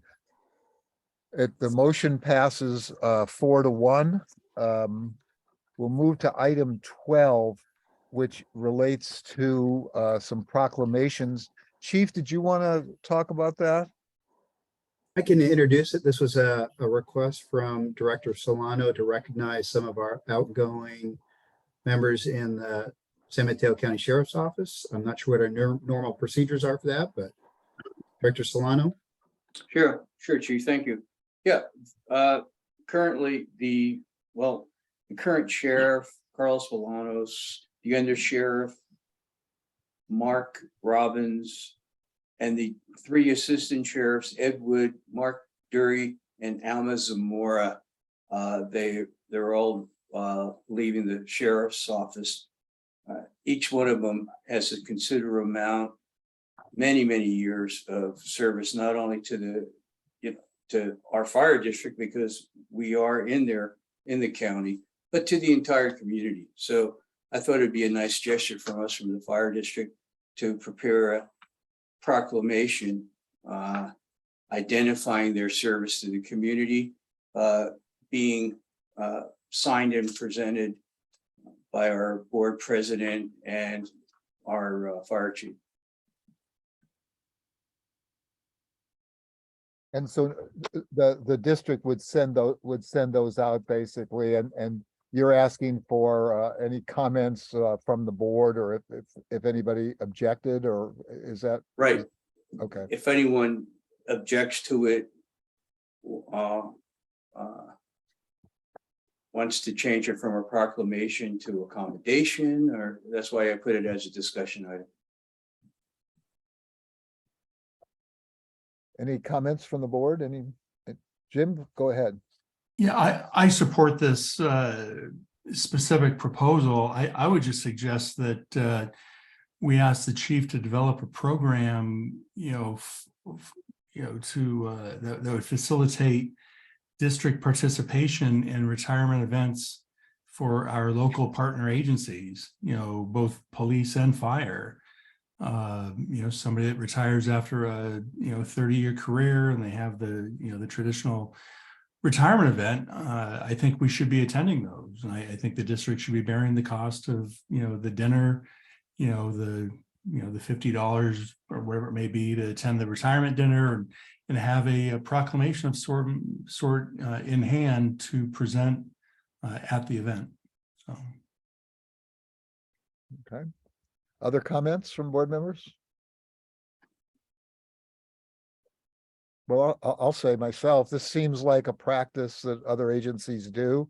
We've certainly been beneficiaries of it from time to time, and I think that it makes sense as well. So I would support it. Okay, I'd like to make the motion then, Chuck. Oh. I don't have any more discussion. Well, let me just say one Yeah, go quick ahead, thing. Virginia. So I support this too, and I just want to acknowledge, since I live in the unincorporated areas, the sheriff's office has been so great to work with on all fronts, and especially during the time when we were dealing with the Alameda, the county's Santa Cruz Avenue, Alameda de los Pulgas project. I mean, they gave a lot of input in terms of safety needs on Alameda de los Pulgas and Santa Cruz Avenue. And I'm just glad that they were there to give input. So Rob, thanks for bringing this to the board. And I totally support it. And especially with this particular sheriff, because I think that he's done a lot of work that has kind of gone unsung. Okay. Thank you, Virginia. Okay, go ahead and make your motion, Rob. Yeah, I'd like to make a motion for the preparation of proclamations to honor the members of the San Mateo County Sheriff's Office. And I'll re-mention their names that Michelle already has. That's Carlos Bolanos, Mark Robbins, Ed Wood, Mark Dury, and Alma Zamora. And I'll second that motion. Further discussion from the board? A public comment, Michelle, if you'd ask for it, please. Anyone has a public comment, please use the raise hand feature or press *9 if you called in. And Dr. Bernstein, I see none. Okay, I will call for the roll call vote then, please. Director Jones, Aye. Director Crawley, Aye. Director McLaughlin, Aye. Director Solano, Aye. Director Bernstein. Aye. Okay, motion passes 5-0. And we'll move on then to the next item on the agenda, which is reports and requests. However, I have a very brief request. After 3 hours of meetings, I personally need to take about a 3-minute break, and I'm wondering if other board members would like to join. I take a recess for 3 minutes. If not, I will turn the gavel over to Rob while I take a break. Anybody I else? say a 5-minute Yeah, break. let's take a break. Do a Chuck. 5-minute I'm break with and you. reconvene at 5-minute break. We'll 10:10. reconvene at 10:10. Thank you. All right. Thank you.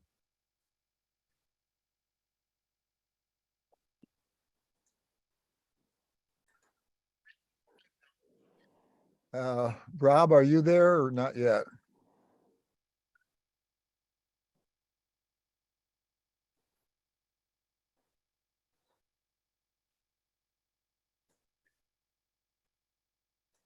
Well, it's 10:10. I'd like to come back to the meetings. You've begun recording again, Michelle, is that correct? Yes. Okay, thank you.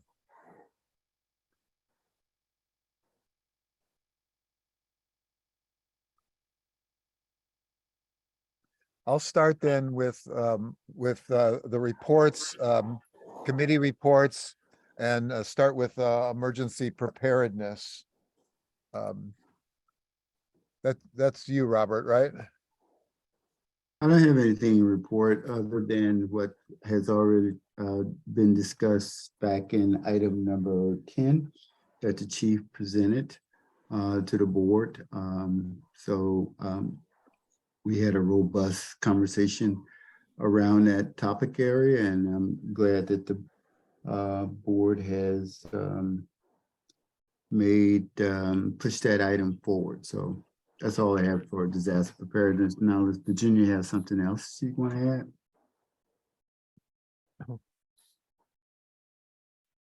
add? No, thanks, Robert. Okay, then let's move on to human resources, which is Rob, your committee, please. Okay, well, Robert and I, we spoke about the recruitment and retention of women firefighters and the developing the policy regarding the board director's conduct with district staff. And we forward the district staff, which is on our agenda tonight. Robert, you have anything to add? No, I don't have anything to add, Rob. Thanks. Oh, thank you, Robert. Okay, excuse me, Jim, strategic planning? You know, we did not have a meeting this month. We had one item. It was the review of the pending management audit, but unfortunately, it was not delivered in time for us to have hold a meeting to review it this month. I believe it'll be here next month, but whenever it's released, I would recommend that it be referred to the Strategic Planning Committee, before it's heard at a full board meeting. Okay, thank you. And Virginia, finance. No real updates. I mean, pretty much everything got approved tonight. So thank you for that. Do you have anything, Chuck, to add? I do not. Okay, thank you. The liaison reports, Atherton. Nothing to report. Okay, let me just. And I have East Palo Alto, and there's nothing to report there either, except just as an information item. East Palo Alto has made an application to LAFCO, which is the local agency formation committee or whatever commission, to take over the East Palo Alto Sanitary District and fold it into the East Palo Alto city government. It is somewhat of a concern to certainly me, for example, because I live in Menlo Park, but I am in the East Palo Alto Sanitary District, which means our rates and so forth would be governed, if this were to change, would be governed by the city of East Palo Alto.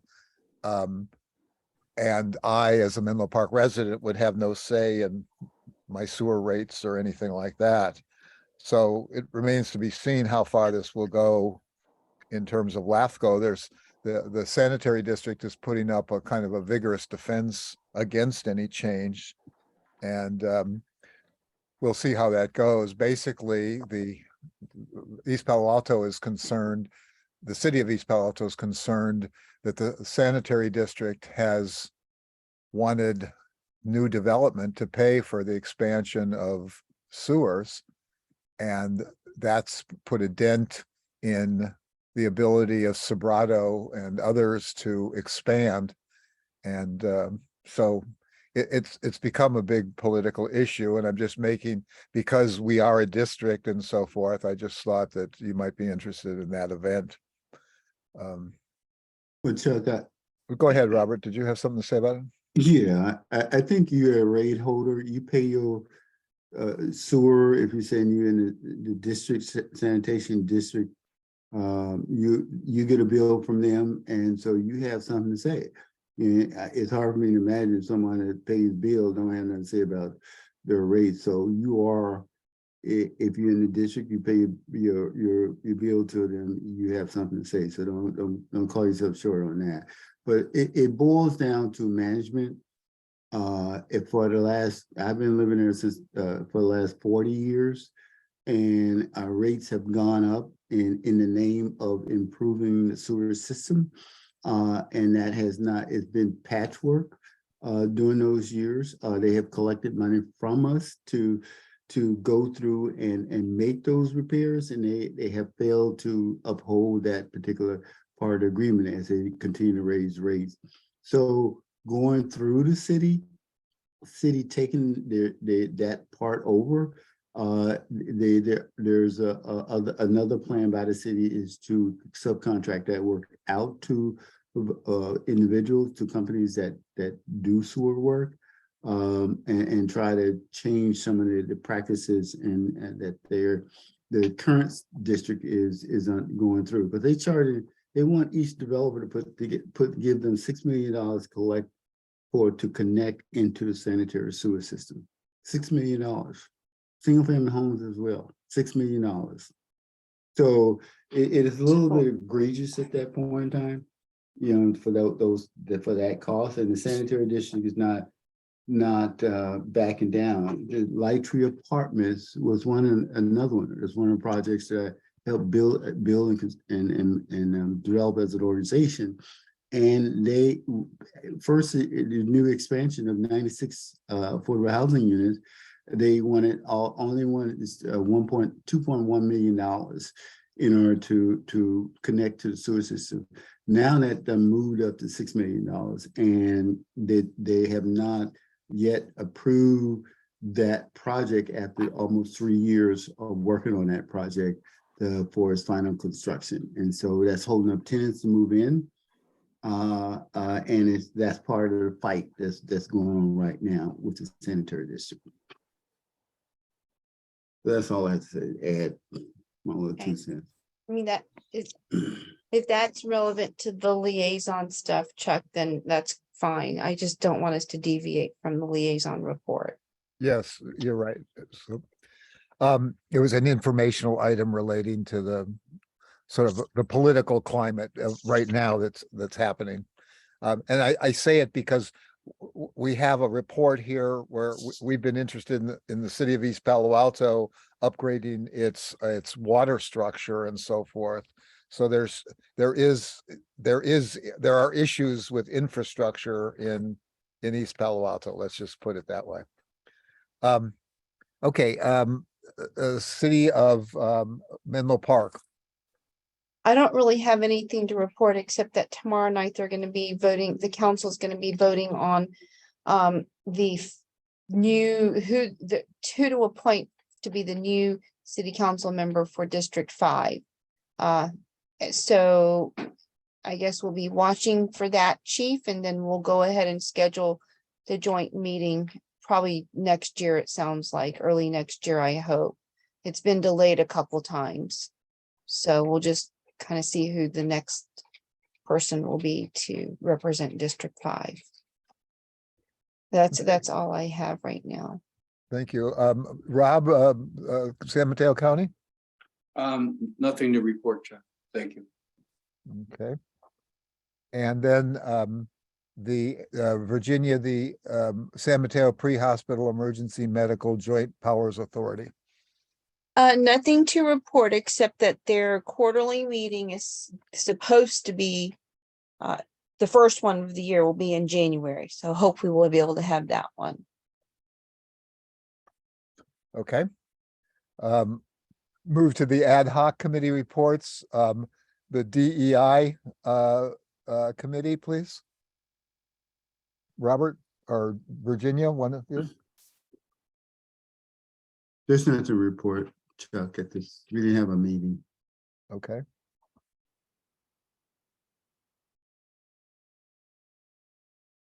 And then Jim, the water companies and water pressure.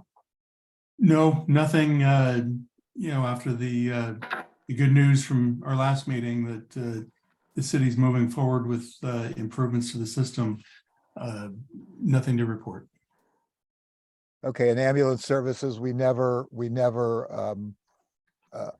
kind of initiated any actions there. And so nothing to report there. I move then to number 16, the reports and requests of directors. And Jim, insofar as this is your last meeting with us, perhaps you'd like to start here. Thank you so much, Chuck. I'll take a brief moment. It's been a great honor for me to serve with all of you on this committee. I don't want us to lose sight of all the things that have been accomplished the last few years as I think about it. New facilities, new equipment, new radio systems, a new leadership team. It's a long list, and all of that's really served our community well. I think it's improve the operation of the district, and I think we can all take a lot of pride in where the district is now. So I'll thank all of you individually, collectively. It's been a pleasure and honor to serve with all of you, and I know that you'll continue with the good work. So I extend all good wishes to Gary Bloom as he starts on this, and I hope he finds it as rewarding as I did. So thank you. Jim, we had a message today and an acknowledgement for you from Assemblyman Mark Berman and Senator Josh Becker. Michelle, could you show us what we received from them, which will be passed on to you when you can go by the district office? On the screen? Yes. Can you enlarge it at all? Let's see. Give me 1 second. That's all right. My tired old eyes will wait till I can see the real thing. But thank you very much. That's marvelous. Thank you so much. Yeah, they basically a resolution honoring you and your accomplishments and what you've provided the district and so forth. And I guess this is what you just suggested we do for other organizations, and you can see what the legislature here has done for you. So in any case, this is waiting for you at the district offices. Well, thank you very much. It's much appreciated. Okay, thank you, Michelle. You can go back to the agenda then. I'm going from the top of my screen here. Rob, do you have any report, director's report? No, I just want to thank Jim for his 4 years on this board, and his leadership as president, picking the new chief, and just the accomplishments that we've made as an entire board. We're very fortunate that once again, we just have an outstanding group of individuals that represent our community. We may not agree on everything as a board, but we get things done and represent our constituents in a great way. So Jim, I just want to thank you for your years of service to us, and thank you. Hey, thank you very much. Robert, your report? I had the great honor of working with the CERT group in East Palo Alto, as well as the climate resilient community team of leaders, the executive director and her staff, as well as the Drew Health Foundation and the Ecumenical Hunger Program. and being able to put together 50, as we call it, Day of Giving bags, which are blessing bags filled with necessities that, as well as snacks and scarves and just a variety of different things that could go in a backpack for the homeless. And we were able to distribute those bags, most of them, and then we donated the rest of them to a nonprofit organization and to with their work with the homeless shelters. So that was very gratifying for my team of CERT folks in East Palo Alto and other nonprofits. Also, Jim, it's been a pleasure working with you over the last couple of years. You know, and I wish you well in the venture that you wherever you land your doorstep next. I know wherever it is, it's gonna they're gonna benefit as well as the district has benefit from their service here. So congratulations to you and good luck to you. Hey, thank you very much, Robert. Virginia? I have nothing to report, but I do want to say thank you to Jim for his service for the last 4 years on this board. We're going to miss you, Jim, and good luck on your new endeavors. Hey, thank you, Virginia. You'll be great in whatever you do. Hey, thank you. Okay, I'll move to the president's report, and two things I want to mention. One is to echo other directors' comments about Jim's service. Jim, thank you for your service. I first met you when I testified before the grand jury about some various things, and I know you worked hard to make some suggestions about things that the district could do to improve itself. And then you ran for office, and I think you've worked hard to implement some of those changes that you recommended. And so I appreciate the follow-up in that way. It's hard to go from the theoretical side of what should be to actually making it happen. And I think in many cases, but perhaps too few cases, unfortunately, because that's just the nature of life and public process, but you have managed to realize and implement some of those changes. So thank you very much for all you've done. And I hope at some point you'll return to this community and rejoin us, and I'll have the opportunity to interact with you on a frequent basis again. So I appreciate your support and friendship over the past 4 years. Hey, thank you, Chuck. The second thing I wanted to do is thank the board for giving me the opportunity to serve you as president of the board. It's a job that I worked to take seriously. I've tried to honor a policy of fairness as much as possible. Obviously, I disagree with some decisions we've taken, but I've worked hard not to let my disagreement interfere with the process or somehow subvert the process so that I could prevail by somehow, again, undermining what would be a normal democratic process.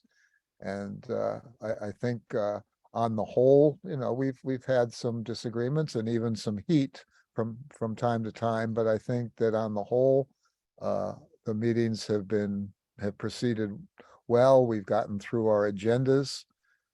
I take pride that even though this is the holiday agenda, the one that typically would be less than half an hour in some previous boards before I first got on the board, that this was one of our thickest agendas of the year and covering a wide range of topics, all that were important. And I remember a time when the president of the board took great pride in holding a meeting in 25 minutes and talked about it being a record meeting. but never wanted a meeting to last more than an hour. Well, I just don't think you can do the business of the people in less than an hour. And I think all of you have put the work and the time and the effort and the readings and so forth. So thank you for all the hard work. Thank you for volunteering to serve on various committees. And as a re-elected board member, I'm looking forward to working on this for another 4 years. So thank you. We now will return to our regular agenda with item number 18, which is the swearing in and presentation of certificates for elected board members. Because newly elected members and newly re-elected members all have to be sworn in again, I'm going to turn the gavel over to Vice President Rob Solano to administer the oath of office.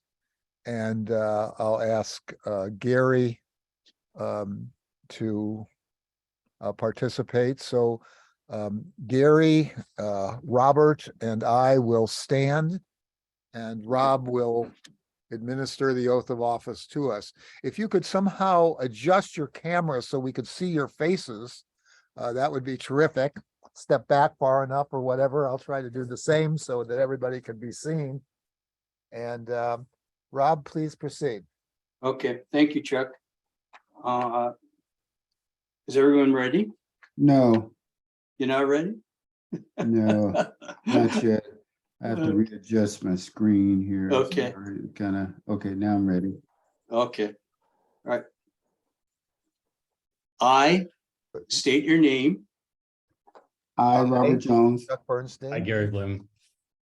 do solemnly swear or affirm do solemnly swear and affirm that I will support and defend the Constitution of the United States That I will that I will support and secure the Constitution of the United States and the Constitution of the State of California and the Constitution of the State of California against all enemies, foreign and domestic, against all enemies, foreign and domestic, that I will bear true faith and allegiance I would bear true faith and allegiance to the Constitution of the United States to the Constitution of the United States and the Constitution of the State of California, and the and the Constitution of the State of California, that I take this obligation freely that I take this obligation freely without any mental reservation or purpose of evasion, without any mental reservation or purpose of evasion, and that I will well and faithfully discharge the duties upon which I am about to enter. that I will. Will. And I will And I will well and And faithfully faithfully execute, the duties execute upon the which duties. discharge the the duties duties upon upon which I am about to enter. which I am about to enter. Congratulations all. Thank you. Thank Thank you. you.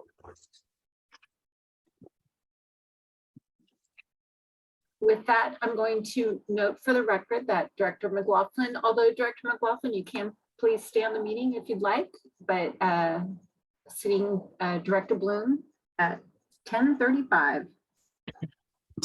Okay, There you go. Okay, thank you, Chuck. thank you. Jim cut out Bob, that quick, didn't it? Facilitating an orderly transition of power. There'll be no January 6th hearing based on what happened tonight. The next item is to deal, and by the way, this is to deal with the proposed changes to the Board of Directors Policy and Procedures Manual. I just wanted to say that in planning the agenda, my goal here was to involve Jim and in actions in which he had been very active, that is these committees and so forth, and then to switch over from what's happened in the past month, so looking toward the future with the idea of bringing in the new board and talking about changes in the board's policies for the future. And finally, with the nomination of the board president and vice president for the new year. So that was the purpose in breaking up the regular agenda into two parts. So we have a proposed, we have some recommended changes to the policy. This is item number 19 in your packet. And Chief, did you want to present these? Yes, please, that'd be great. So here's my goal with this one. Welcome, Director Bloom. Thank you. We'll see how your very first agenda item goes. So here's my hope and dreams with this one. Obviously, this has been an issue that was a little bit contentious at our last board meeting and at our HR committee. So my hope is that we can introduce some very narrowly focused guidelines for the board moving forward, and that this will be an item that we can actually not reflect on the past, but actually move forward on. This will address AFSCME's concerns, will be helpful for me.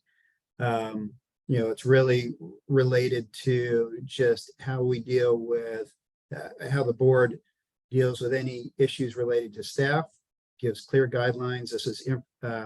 These are actually policies that I think initially borrowed from Sunnyvale, and then found that there was at least 5 other local government agencies in the peninsula area that were using this exact same language. So we're not reopening the board policy manual as a whole. It just helps us address a very narrowly focused issue, and will be really helpful for me as we move forward, and gives the board really clear guidance and guidelines. So with that, you guys have the red line version. Like I said, it was just related to that.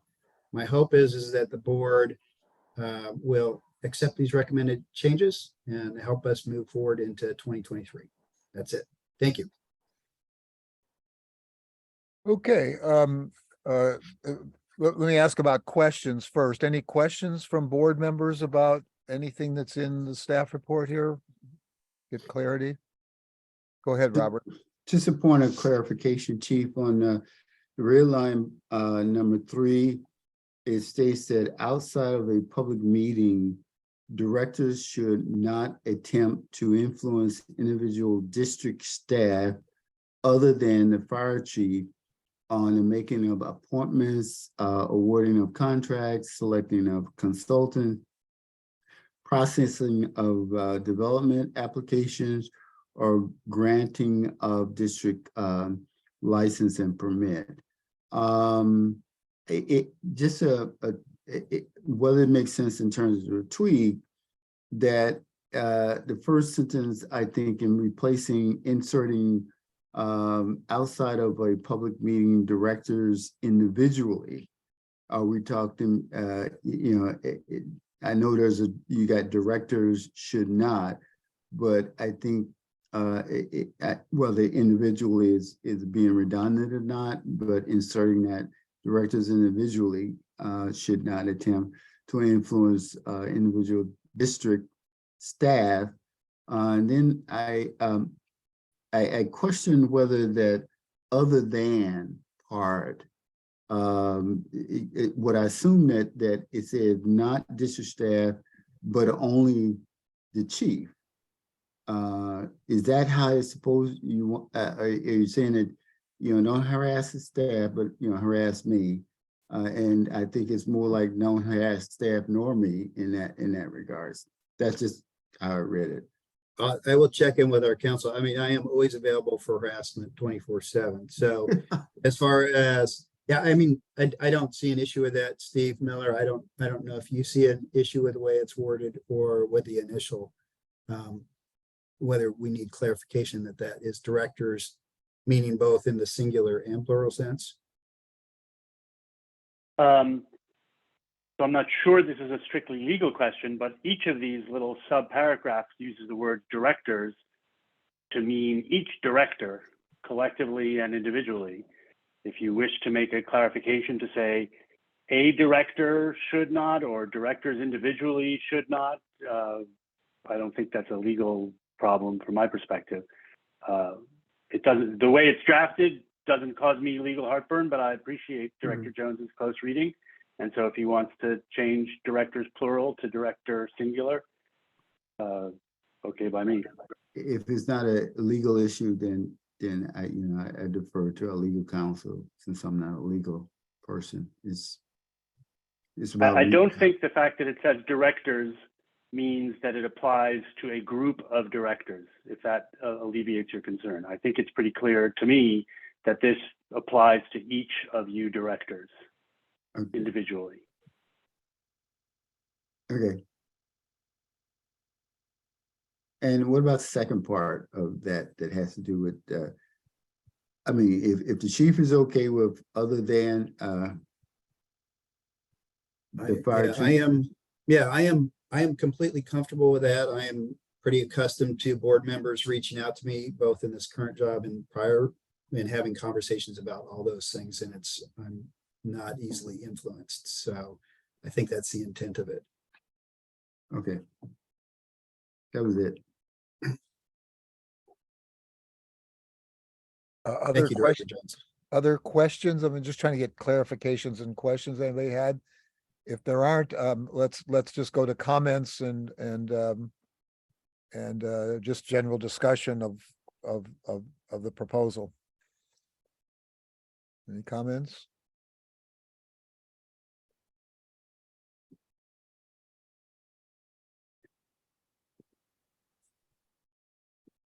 Yeah, I had one other on that page, and I don't know if this is going on the agenda either. I would love to see about talking about it at some point, but that's not apropos here. One of the responsibility section, and it was kind of funny to me a little bit. It said directors are responsible for monitoring the fire chief's progress in attaining district goals and objectives. And what was kind of it kind of got me twisting my head was that the question of asking myself, are the district goals and objectives different from the board goals and objectives? And I, for whatever reason, I thought they were pretty much kind of on the same, should be lockstep somehow together, but I could be wrong. But again, this may not, it's not redlined, but it could be a conversation at a later date to kind of help me determine. Yeah, I agree. And that's maybe something we take up when we revise this in May, and that would be a good time. The reason it's included in here is just it happens to be the language before and after. Right. 16. So, but yeah, we can certainly dip back into that in May if that's your desire.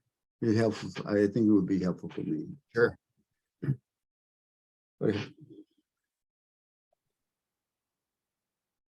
Virginia, go ahead. So I just wanted, Robert, thanks for your work on this and the HR committee, and Gary, I know that this is something you care about, so I'm glad that we're looking at this, and when we revisit this topic in May, we'll continue the work. So thanks for bringing it up. Go ahead, Gary.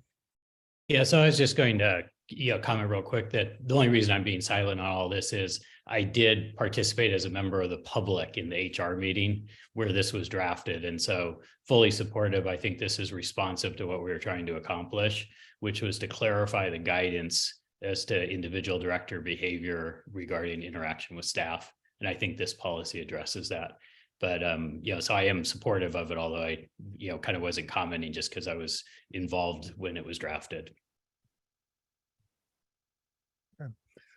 I have a couple of comments and I hope these won't be perceived as being defensive because I'm not trying to be defensive. But clearly, I mean, some of this was not some of it, maybe all of it was triggered by comments that I had made at a meeting that related to a function in our district that I had a problem with for many years. But let me say, I think there is some general disagreement with what is acceptable and what is not acceptable. I think some people believe, which I don't, that it's all right to give praise in a public meeting, but you should never give criticism, for example. I happen not to believe that, but I think that's I think that is a position people take. I think that clearly elected people can almost say whatever they want. So in some ways, the policy manual can't censor people. So if you want to change, I mean, changing behavior, it seems to me requires good faith on the part of the people who are involved.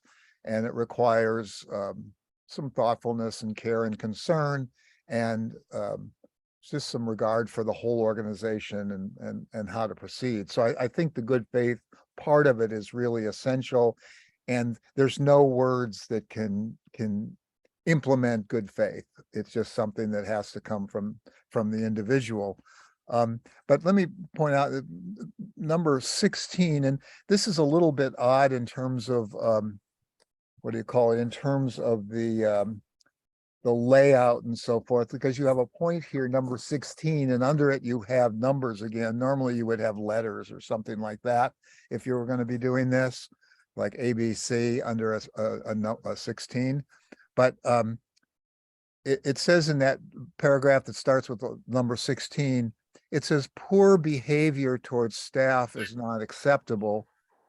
But poor, of course, is not defined. And so it's really hard to legislate changes in behavior with a vague word like poor. I'm just making that observation. I go down to number 2 and said, directors should never express concerns about the performance. A concern, again, is a vague word. I mean, if you mean criticism about, I think it could be more precise.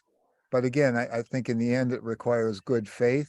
One of the problems here, and I'll take this even as part of my statements that I made. My recollection is, and I haven't listened to the tape and I'm not going to, but I believe I started off by talking about an organization, a division of our district, that is a function, not a person, and talked about that. I didn't want to see the same, organization doing the same things. And I think then another board member said, well, I think, and named a person is doing a good job. And it went from talking about an organization or a structure, not a person, but it's hard when there's one person who's in that function. It's hard not to be talking about a person. I'm just saying that even if you're talking about a function, in some cases, you're talking about a person.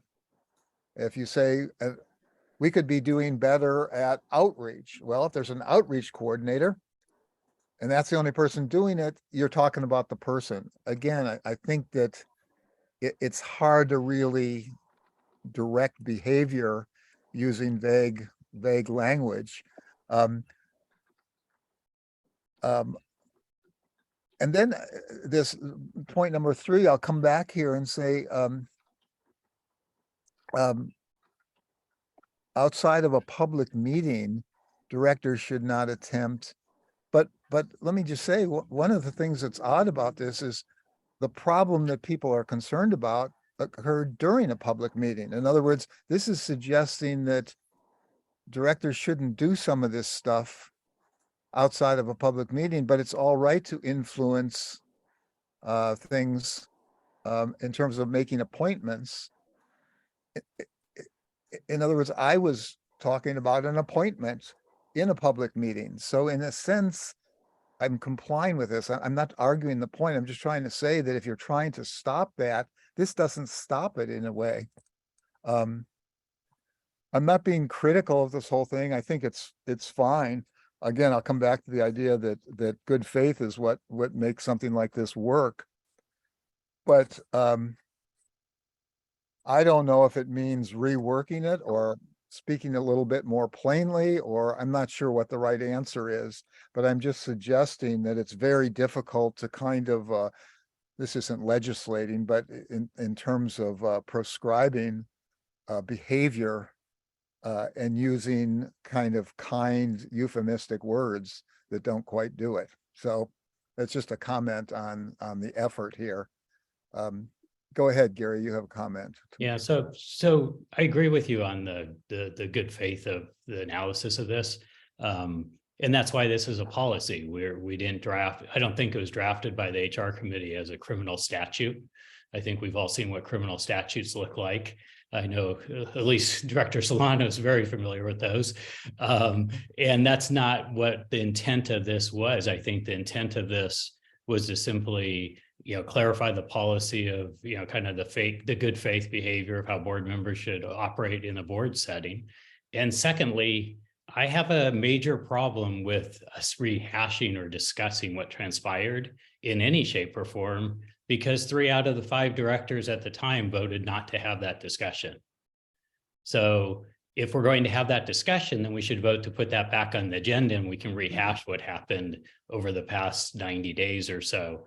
But sitting here right now, from my perspective, at least 3 of the directors voted not to have that discussion. And so it seems inappropriate that we're having it here now. Right. So I'll make a motion to end discussion. I'll second that one.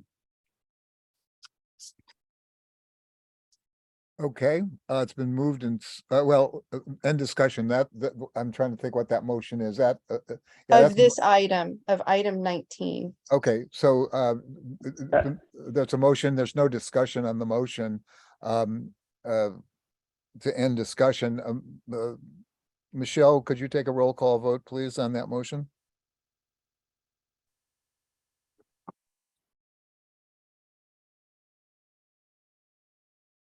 I'm sorry, I was on. I don't While think you're we waiting for actually had a Michelle. motion to approve it.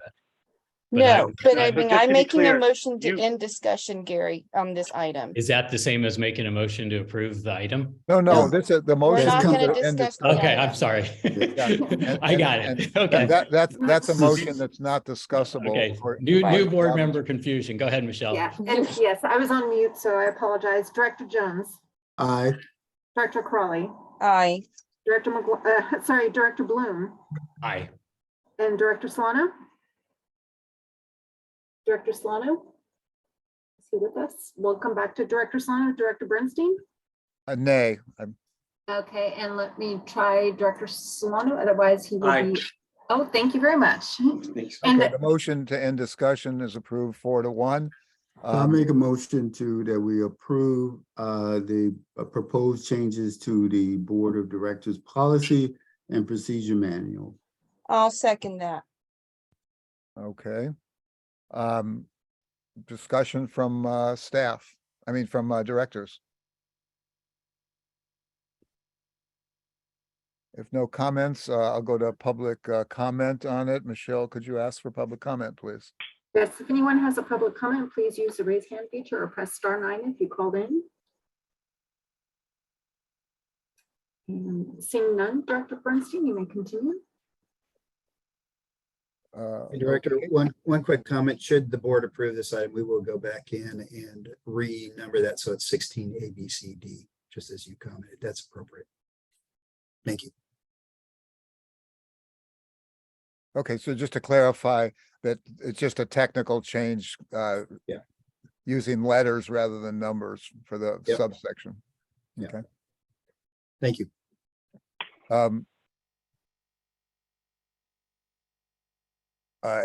Any further discussion? Michelle, roll call vote, please. Director Jones, Aye. Director Crawley, Aye. Director Bloom, Aye. Director Solano, Aye. Director Bernstein. Aye. I have to change the names out of McLaughlin and put in Bloom because I'm saying the wrong one. So sorry about that. And so the motion to approve this modification of the staff manual, the board policy manual is approved unanimously. We'll move to item number 20, which is nomination and election of board president and vice president for calendar year 2023. I'm going to do these obviously one at a time, so we'll start with the board president. And the way I would like to do this is, as we've done elections in the past several years, is to take nominations first. When there are no more nominations, we'll simply vote on the nominations. We won't have a motion and a second or anything like that. We'll just take the nominations and then vote on the nominations. So I would like to open up the nomination for board president for calendar year 2023. Nominations?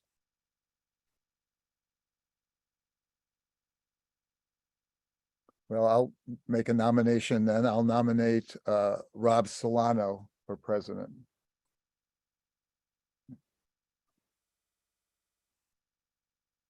Further nominations? I'll nominate Virginia Chang Crowley.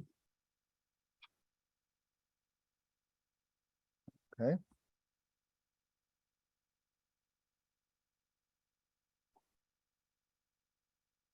Any, I guess it's not possible to have further nominations, but any further nominations? Okay, I'll close the nominations and we'll take a vote. I'll propose them in the, actually, we'll need to do this in a roll call fashion. So we'll take them in order. Michelle, could you ask, do a roll call? You can say yes or no. Who would vote for Rob Solano? And then take the roll call of who would vote for Virginia Chang Crowley, and you can only vote once. Okay, so first vote being for Director Solano for Board President 2023, Director Jones. Wait a minute, I'm unclear as to what are we doing again? You're going to vote, you either were going to vote for Rob or you're going to vote for Virginia. And if you're going to vote for Virginia, you would vote no for Rob. If you're going to vote for Rob, you would say yes and then not vote for Virginia. Well, you know, in years past, and you know, I'm a man who believe in tradition, and the tradition have been is that the because you know I remember how I got kicked under the rug when I was president, and we started trying to vote on someone, and the same scenario happened, and then I voted to say that we do one at a time. And if that person doesn't get elected, then we move into the alternate. And if that person get elected, that's the president. If not, then look for more bodies to throw under the bus at that point in time. Normally here, I would say all in favor of Rob, raise your hand. All in favor of Virginia, raise your hand. But since we can't do a raise the hand vote, this is essentially the same thing as you just said. You have a choice, vote one or the other, but we have to read them aloud to make it a roll call vote. But you'll get to vote on both people. You can vote yes or no, and you have a chance on both of them. It's just like a raised hand vote. So. Well, I think that maybe what Robert's a little confused on, and I agree, is that if we vote, then that means that's our vote. Yes, you can only So that vote we don't get to once. vote for the other person. We're going to vote. It's very We'll have a unclear. chance to vote on both candidates and vote both candidates, but you can vote only once. But no, you vote twice, because if you're a no vote, it's still a vote. Okay, I apologize. You can Do only you see vote what I'm yes. saying? So we're voting. So maybe what needs to happen is we take the vote for Rob first, and then we'll take the vote for me second. Exactly. Because that was the order in which the nominations were given. That's correct. But what I was trying to say is everybody will have a chance to vote on both candidates. Okay. Yes. Does that clear things up for you, Robert? Because Yeah. that clears things up for me. Yeah, it works for me. Okay.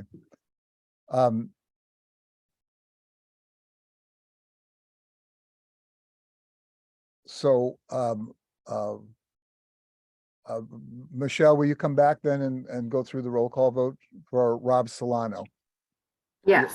Answer either yes or no, but you can only say yes once. Okay, so Director Bloom, No.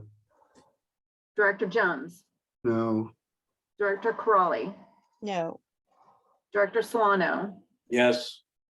Director Bernstein, Yes. Okay, will you go through the vote then for Virginia Chang Corrali? yes. Director Bloom, Yes.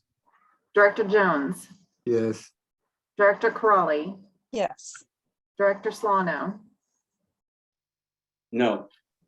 Director Bernstein. I'm going to abstain. Okay, I'm abstaining. I'm disappointed that the board isn't following its tradition of succession, and that always has repercussions for the future, and I think it's too bad, but I don't want to participate in that.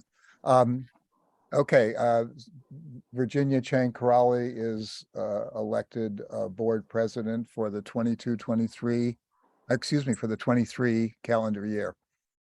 thank you. So I'd like to clarify that there is nothing in our board policies and procedures that mandates that the vice president be the president. So I don't think that we're breaking protocol with the board policies and procedures. So thank you for electing me as board president. And so now as Wait, I'm Virginia. I continue on in this meeting. oh, go on, sorry. Yes. We'll now take nominations for the role of vice president for the calendar year 2023. I would like to nominate Robert Jones. no, I respectfully decline it. Okay, then I'd like to nominate Gary Bloom. Okay. Are there further nominations?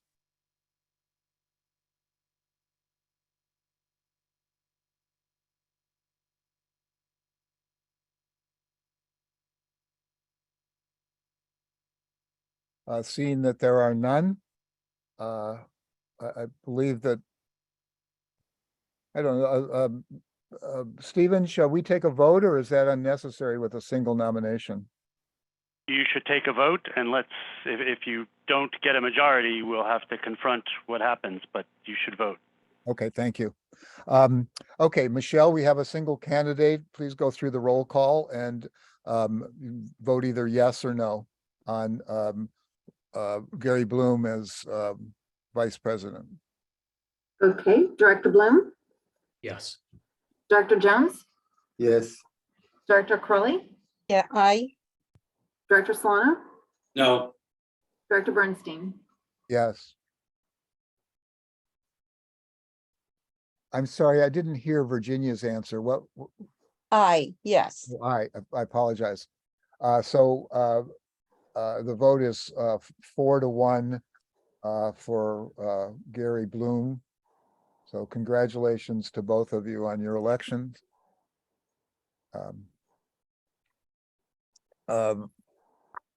Go to item.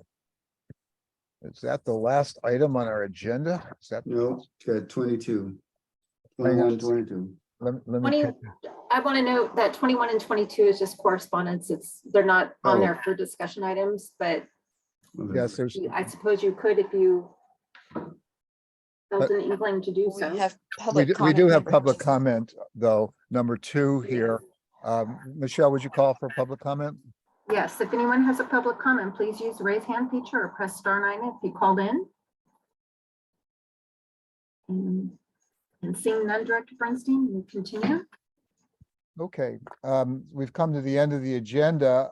I'm prepared to adjourn the meeting unless there's any last comment or about any question or anything, any board comments or anything before we adjourn? Anything from the chief? Nothing. Thank you all for your support, Thank and you. everyone have a happy holidays. You Yeah, too, so Chief. Thank wish you, You Chief. too. everybody a You too, happy Chief. Michelle, holiday. thank you. Thank you for all that you do, Michelle. Thank you as so well. much. And I'll adjourn the meeting therefore at 11:06 PM. Thank you. Thank you, Chuck.